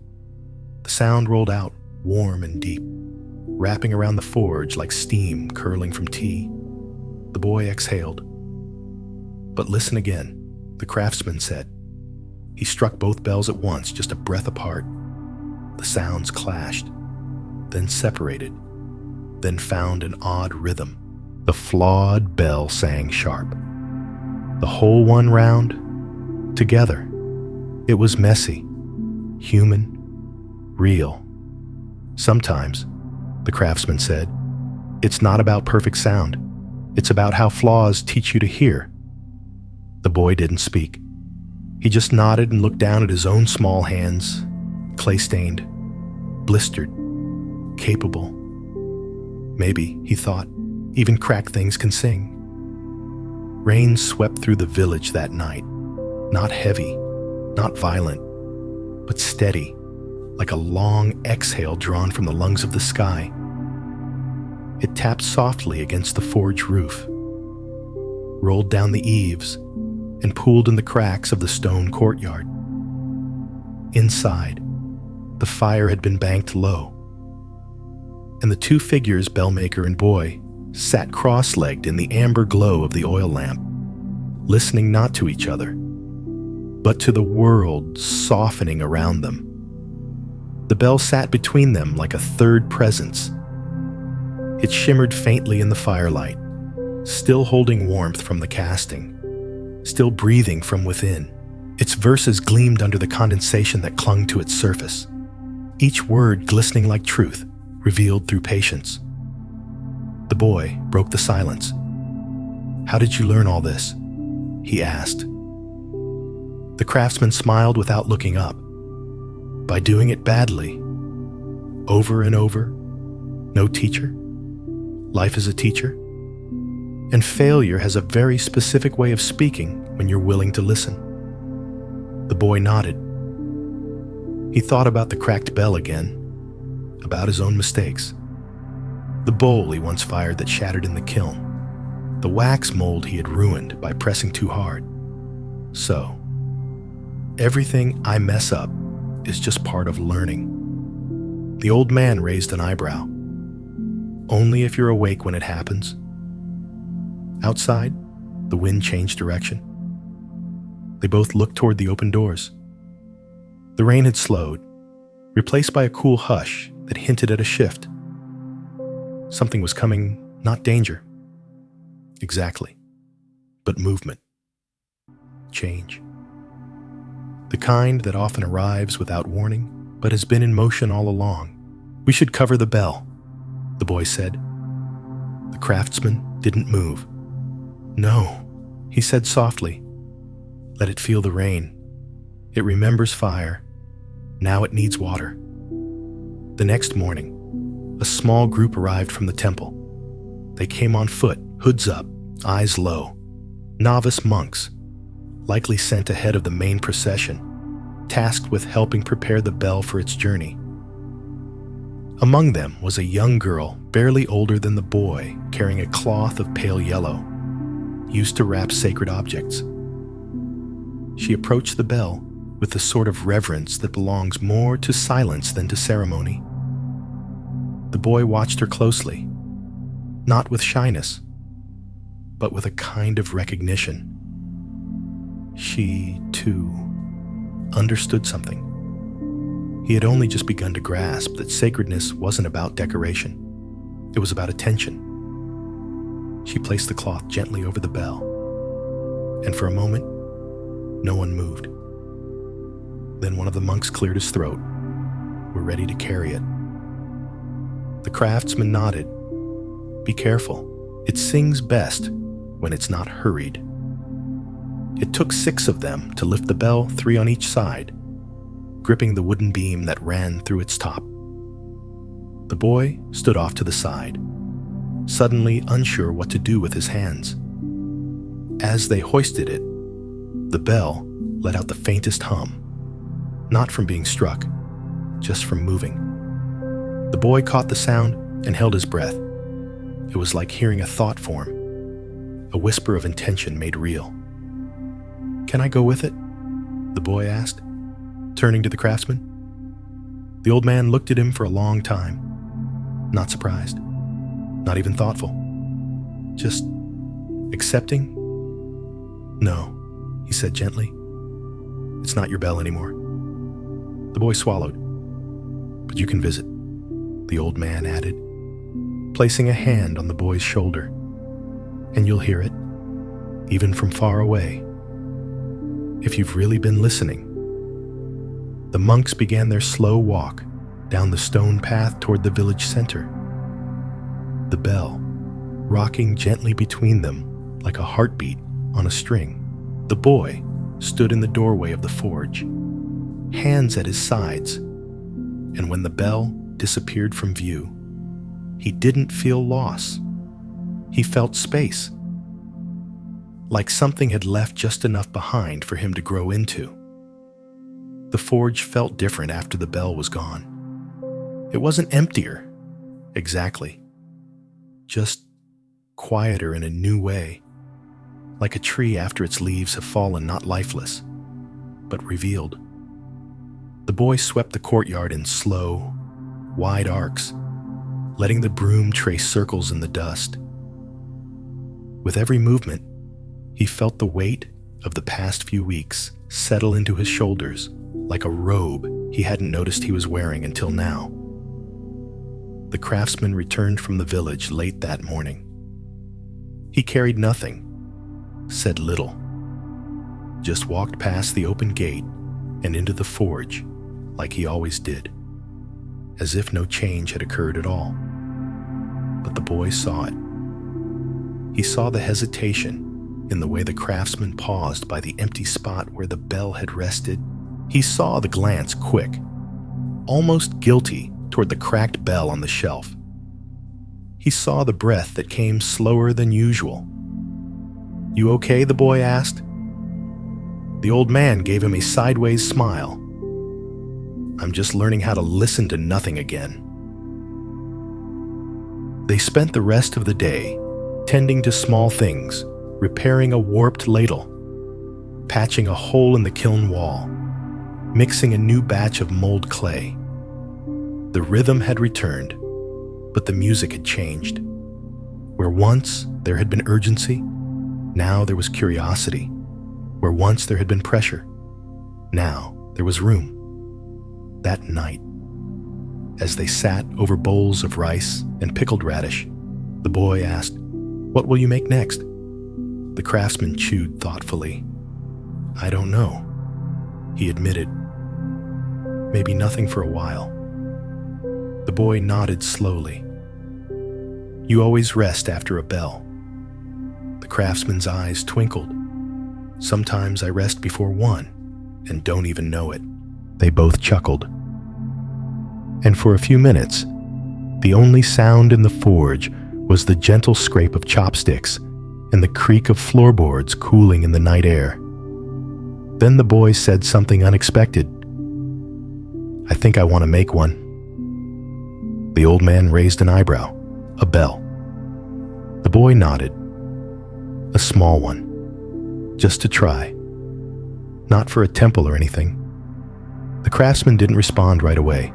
He just watched the boy. Watched how he sat a little taller now. How his hands no longer fidgeted. How his voice didn't carry a question, but a direction. Finally, he said, "Then tomorrow, we'll start with wax." The following morning, the sun finally returned bright and clear, with beams that painted gold onto every surface they touched. The forge warmed quickly, as if it, too, had been waiting for the right moment to wake fully. The boy rolled out soft wax onto a slab of slate. His movements were careful, precise. The craftsman watched from a distance, saying nothing, only stepping forward now and then to adjust the angle of the light or the thickness of a line. "What will you inscribe?" the craftsman asked. The boy paused. Then, with the blunt end of a brush handle, he began to trace. It wasn't a verse, not a sutra, just one word. "Begin." The old man nodded. A good choice, not just for the bell, but for the life that was starting to hum beneath the surface of the boy's skin. Later that evening, when the fire was low and the stars had come out, the craftsman stepped outside and leaned against the door frame of the forge. The air smelled like pine and possibility. He could just make out the bell's sound in his memory, its long, round note rolling through the valley, touching rooftops and river stones, stirring leaves and minds alike. It would ring again tomorrow, and the day after that, and maybe long after he was gone. It would still ring, but for now, the sound was here, inside him, and behind him, in the flickering forge. Another sound was forming, softer, newer, but no less sacred. The days that followed moved like slow water quiet, persistent and full of reflection. The bellmaker let the boy take the lead now. Not entirely, but enough to let him feel what it meant to hold responsibility. Not as a burden, but as a choice. Every morning, the boy lit the fire. He didn't rush it. He stacked the wood carefully, arranging the smaller twigs in a teepee shape like he'd seen the craftsman do 100 times. The flames came gradually, with a soft whoosh and the crackle of sap releasing its stories. By the time the bell maker emerged from his quarters, the forge was already breathing warm and alive. They worked side by side. The boy's bell was smaller, yes, but no less worthy of attention. He shaped the wax with the kind of focus only beginners carry, the kind that holds reverence for every line because it hasn't yet learned to take anything for granted. "What metal will we use?" the boy asked one afternoon. The craftsman tapped the old storage bin with his foot. "Scraps. Bits from things left behind. You'll see they still remember how to sing." So the boy sorted the metal himself. Bent spoons, a broken ornament, a shaving mirror with a cracked frame, a handful of old keys with no locks. All of it would become his bell. The idea made him pause. "Is that okay?" he asked. Using broken things, the craftsman leaned in close and smiled. "There's nothing else." Later that week, the monk returned from the temple, not for inspection, not even for conversation, just to visit. He walked with the quiet pace of someone who had nowhere to be, whose every step was part of a practice. He brought with him a small satchel of tea and an old wooden flute. They sat beneath the awning of the forge as rain whispered across the courtyard. The monk brewed the tea slowly, swirling leaves in a cracked clay bowl, pouring the steeped liquid into chipped cups without apology. The boy served them both. The monk took his cup and nodded, still forging. The boy beamed. "My first bell." The monk turned to the craftsman. "And yours?" The old man shrugged. "Maybe my last." There was no sadness in his voice, just honesty, acceptance. The monk sipped his tea. "Then that's a good circle. One bell beginning, one bell bowing." They sat together in easy silence for a long time. The boy listened to the rain, to the faint clinking of tools inside the forge, to the wind pushing the smell of iron and ash toward the tree line. Then, softly, the monk pulled out his flute. He played no melody, just notes. One by one, long, spacious tones that faded into the rain. The boy closed his eyes, and in that moment, he realized something. The bell he was making didn't need to sound like the master's, didn't need to be perfect, didn't need to last forever. It just needed to be honest. The next morning, he carved the final mark into the wax mold. It wasn't a name. It wasn't a blessing. It was the image of an open hand. When the craftsman saw it, he nodded with quiet approval. Good. A bell should never hold tight to its sound. They prepared for the casting the same way they had done for the large temple bell, but this time, the boy poured. The copper flowed in a smooth stream from crucible to channel. And though his hands trembled slightly, the boy didn't stop. He exhaled slowly, remembering to stay in step with the metal's rhythm. When it was done, the craftsman clapped a firm hand on his shoulder. "You didn't just make a bell," he said. "You listened it into being." The boy looked up, and for the first time, he felt something open in his chest. Not pride, not relief, but clarity. Like something had struck a note deep inside him. And it was still ringing. The bell cooled under burlap and ash, resting for 3 long days as the forge settled into a rhythm of stillness. Rain passed, wind came and went, Birds returned to the trees outside. Life moved as it always had, but for the boy, time now felt different. Not faster, not slower, just deeper. He no longer rushed between tasks.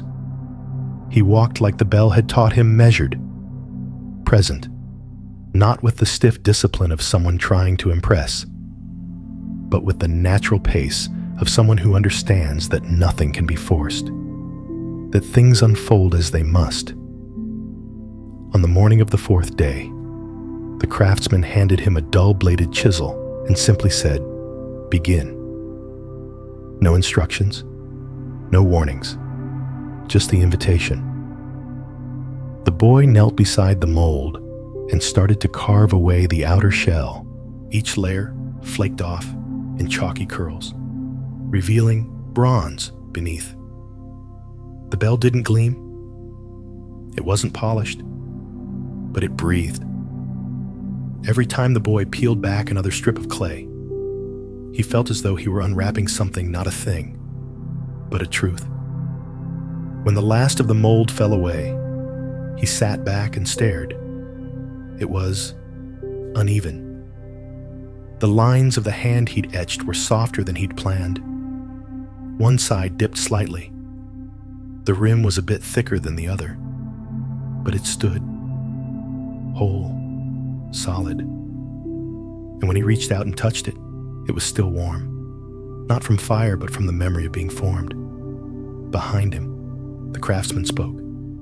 Ugly things can still be sacred. The boy turned, startled. The old man chuckled softly. "You were thinking it? I said it for you. I wasn't. You were. And it's okay." The boy looked back at the bell. "It's not what I imagined." The craftsman nodded. "It never is. That's the gift." They didn't ring it that day, not because it wasn't ready, but because the boy wasn't. Sometimes, waiting is part of the song. That night, the boy dreamed of bells, but not the kind you see hanging in temples or towers. These bells floated. Some swayed from tree branches. Others drifted on rivers. Some were invisible, only heard when he stopped thinking. All of them echoed the same quiet sound, low, endless, and just beyond remembering. When he woke, his hands were already reaching for the striker. He padded barefoot across the cool floor, breath fogging in the early light, and stood before his bell.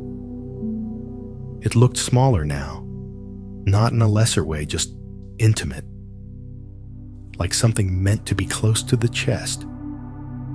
He lifted the striker, paused, breathed in, and tapped the bell. The sound that emerged wasn't perfect. It wobbled at the edges, quivered like it wasn't sure of itself. But it lasted. It lingered in the forge air, catching in corners, brushing the walls, echoing back toward him with something that sounded strangely like yes. Behind him, the craftsman leaned against the doorway. "Do you hear it?" The boy nodded. "It's quiet, but it's honest," the old man said. "That's what matters." The boy let the striker hang at his side. "I want to give it away," he said suddenly. The craftsman blinked. "To who I don't know yet. But it feels like it doesn't belong to just me." The old man smiled wider than he had in weeks. "Then you've really made a bell?" "The king." They wrapped it in cloth that evening, soft linen, worn and stained, but clean. The craftsman tied the final knot. "You don't need to rush," he said. "When you find the person, you'll know." And the boy, though he didn't know where he'd go or when, believed that. Not just in his head, but in his bones. The next morning, the forge doors swung open, not with ceremony, but with ease, like they had decided, all on their own, that it was time to let go. The boy stepped out with the wrapped bell in both hands, cradled not tightly, but with the soft grip of someone carrying something meant to be given. The air was cool. Damp leaves clung to the stones of the courtyard. Somewhere far off, a woodpecker tapped rhythmically against bark, and the clouds drifted low and white like slow-moving boats. The craftsman watched from the threshold. Heading out, he asked, voice low. The boy nodded. "I'll walk part way," the old man said, reaching for his cane, a simple piece of ash wood carved with subtle rings, not for show, but for memory. They didn't speak much as they walked. The path out of the village curved gently between pine trees, then opened into a high ridge where the valley stretched below rice fields in neat rectangles, the river coiling like silver thread, and roofs clustered like quiet thoughts. After a while, the craftsman stopped. "This is where I leave you." The boy turned, suddenly unsure. "You're not coming." The old man shook his head. "You don't carry gifts by committee?" The boy glanced at the bell. "But what if I don't find the right person?" The craftsman gave a slow smile. "Then you carry it a little longer. And you listen?" The boy nodded, though a knot sat quietly in his throat. Before turning, he asked, "What did you do with your first bell?" The old man looked out at the valley. "I gave it to someone who didn't know they needed it. And your second dropped it in a river by accident. It still rings in my memory, though." They both laughed. Then the craftsman rested a hand on the boy's shoulder, light, but steady. "Your hands remember now, not just how to shape things, but how to release them." Then he turned, cloak fluttering behind him, and walked back toward the village without another word. The boy walked through rice fields and wooded trails, past quiet shrines, their incense long since burned out, over footbridges where fishermen sat, still and empty-eyed. He carried the bell wrapped against his chest, the way one might carry a secret they're not quite ready to share. At sunset, he reached a small hamlet where the road split into three, unsure.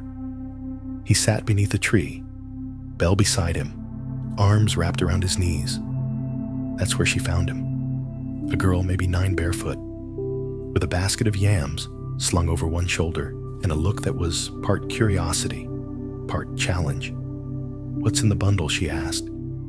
The boy hesitated. "A bell. Is it magic? No. Does it make wishes come true? No." She frowned. "Then why do you look like it's important?" The boy paused. He unwrapped it slowly and placed the bell in front of her.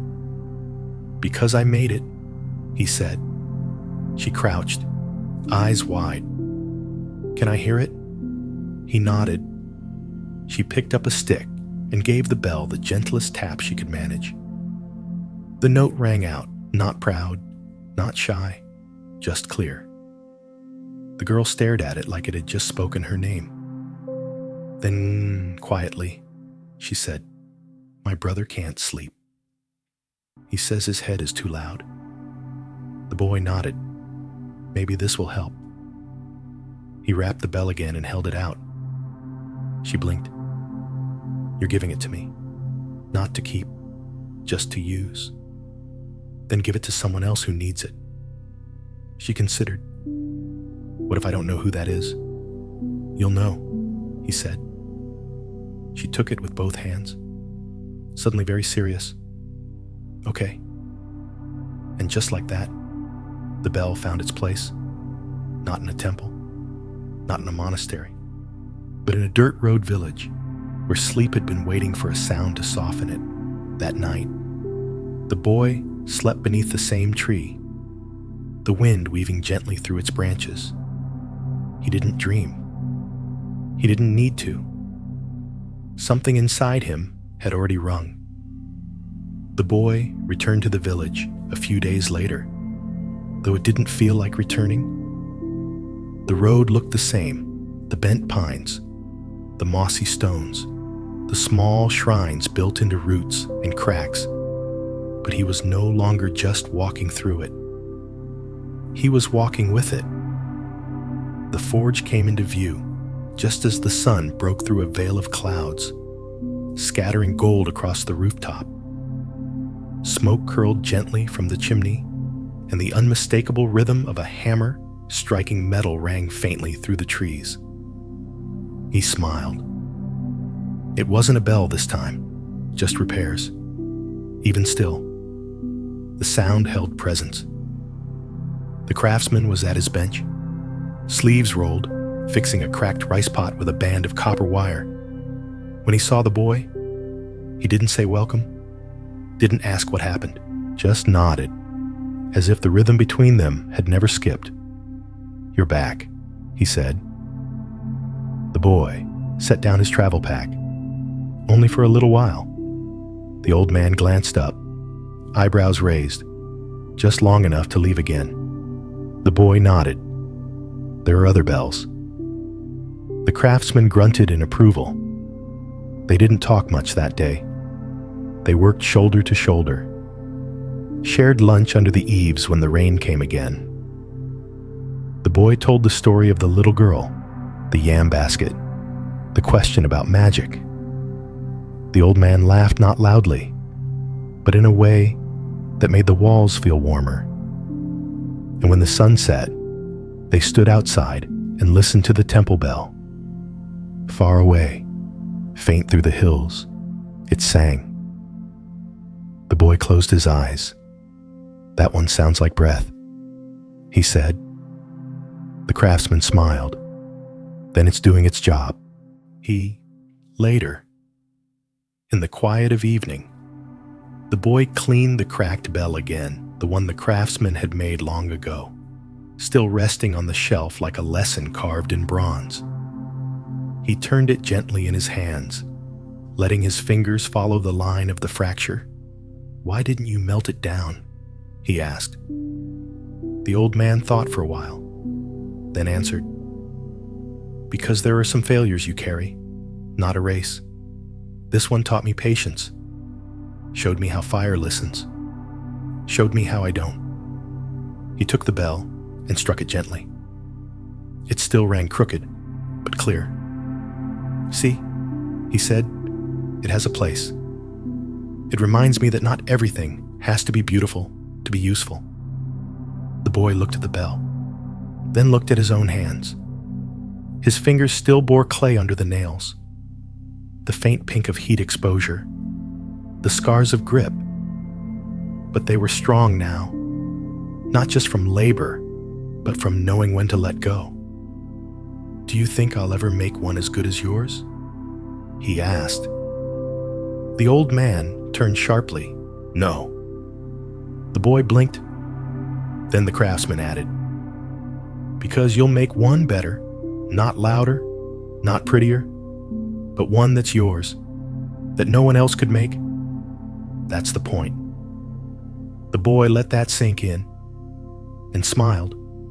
They didn't speak much more that night.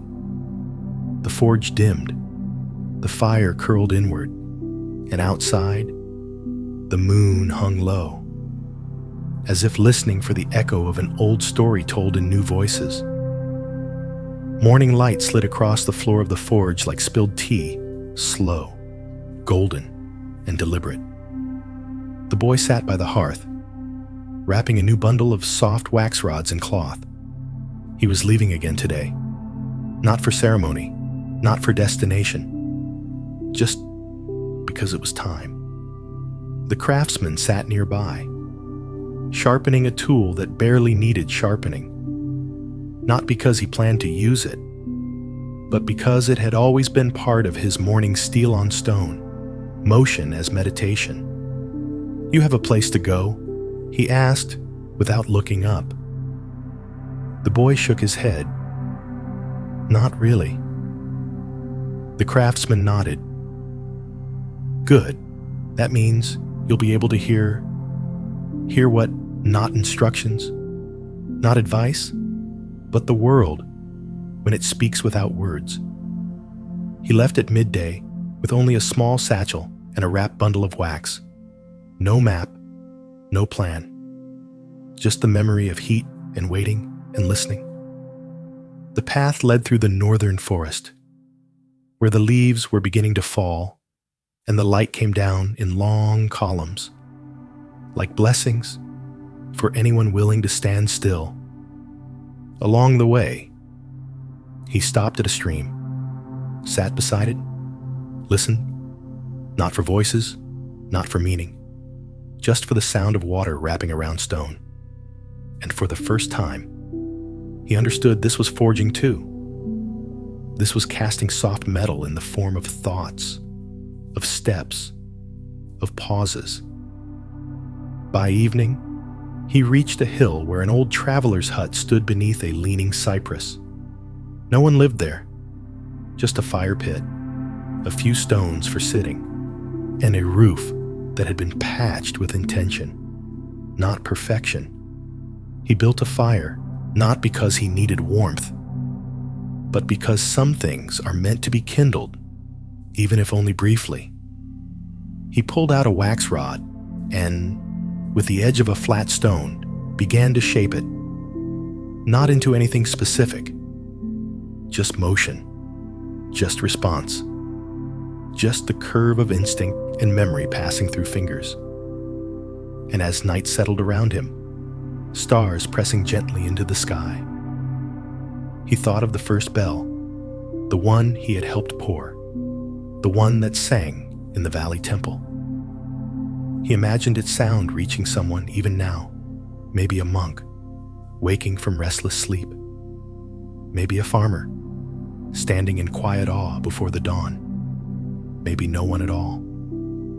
Maybe the sound had simply returned to the sky. And wasn't that enough?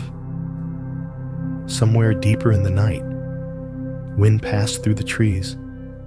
He sat still and breathed, and in the space between inhale and exhale, he heard it the echo of something not yet made, something not calling to be perfect or permanent, just heard, and then released. The bell maker never wrote down his teachings. There were no scrolls, no diagrams, no apprentices registered in ledgers, just a forge and a boy, and the sound of one bell fading while another began. The forge outlasted them both. Villagers say it stayed empty for a season before another young traveler passed through and lit the hearth again, not because he knew how, but because he wanted to know.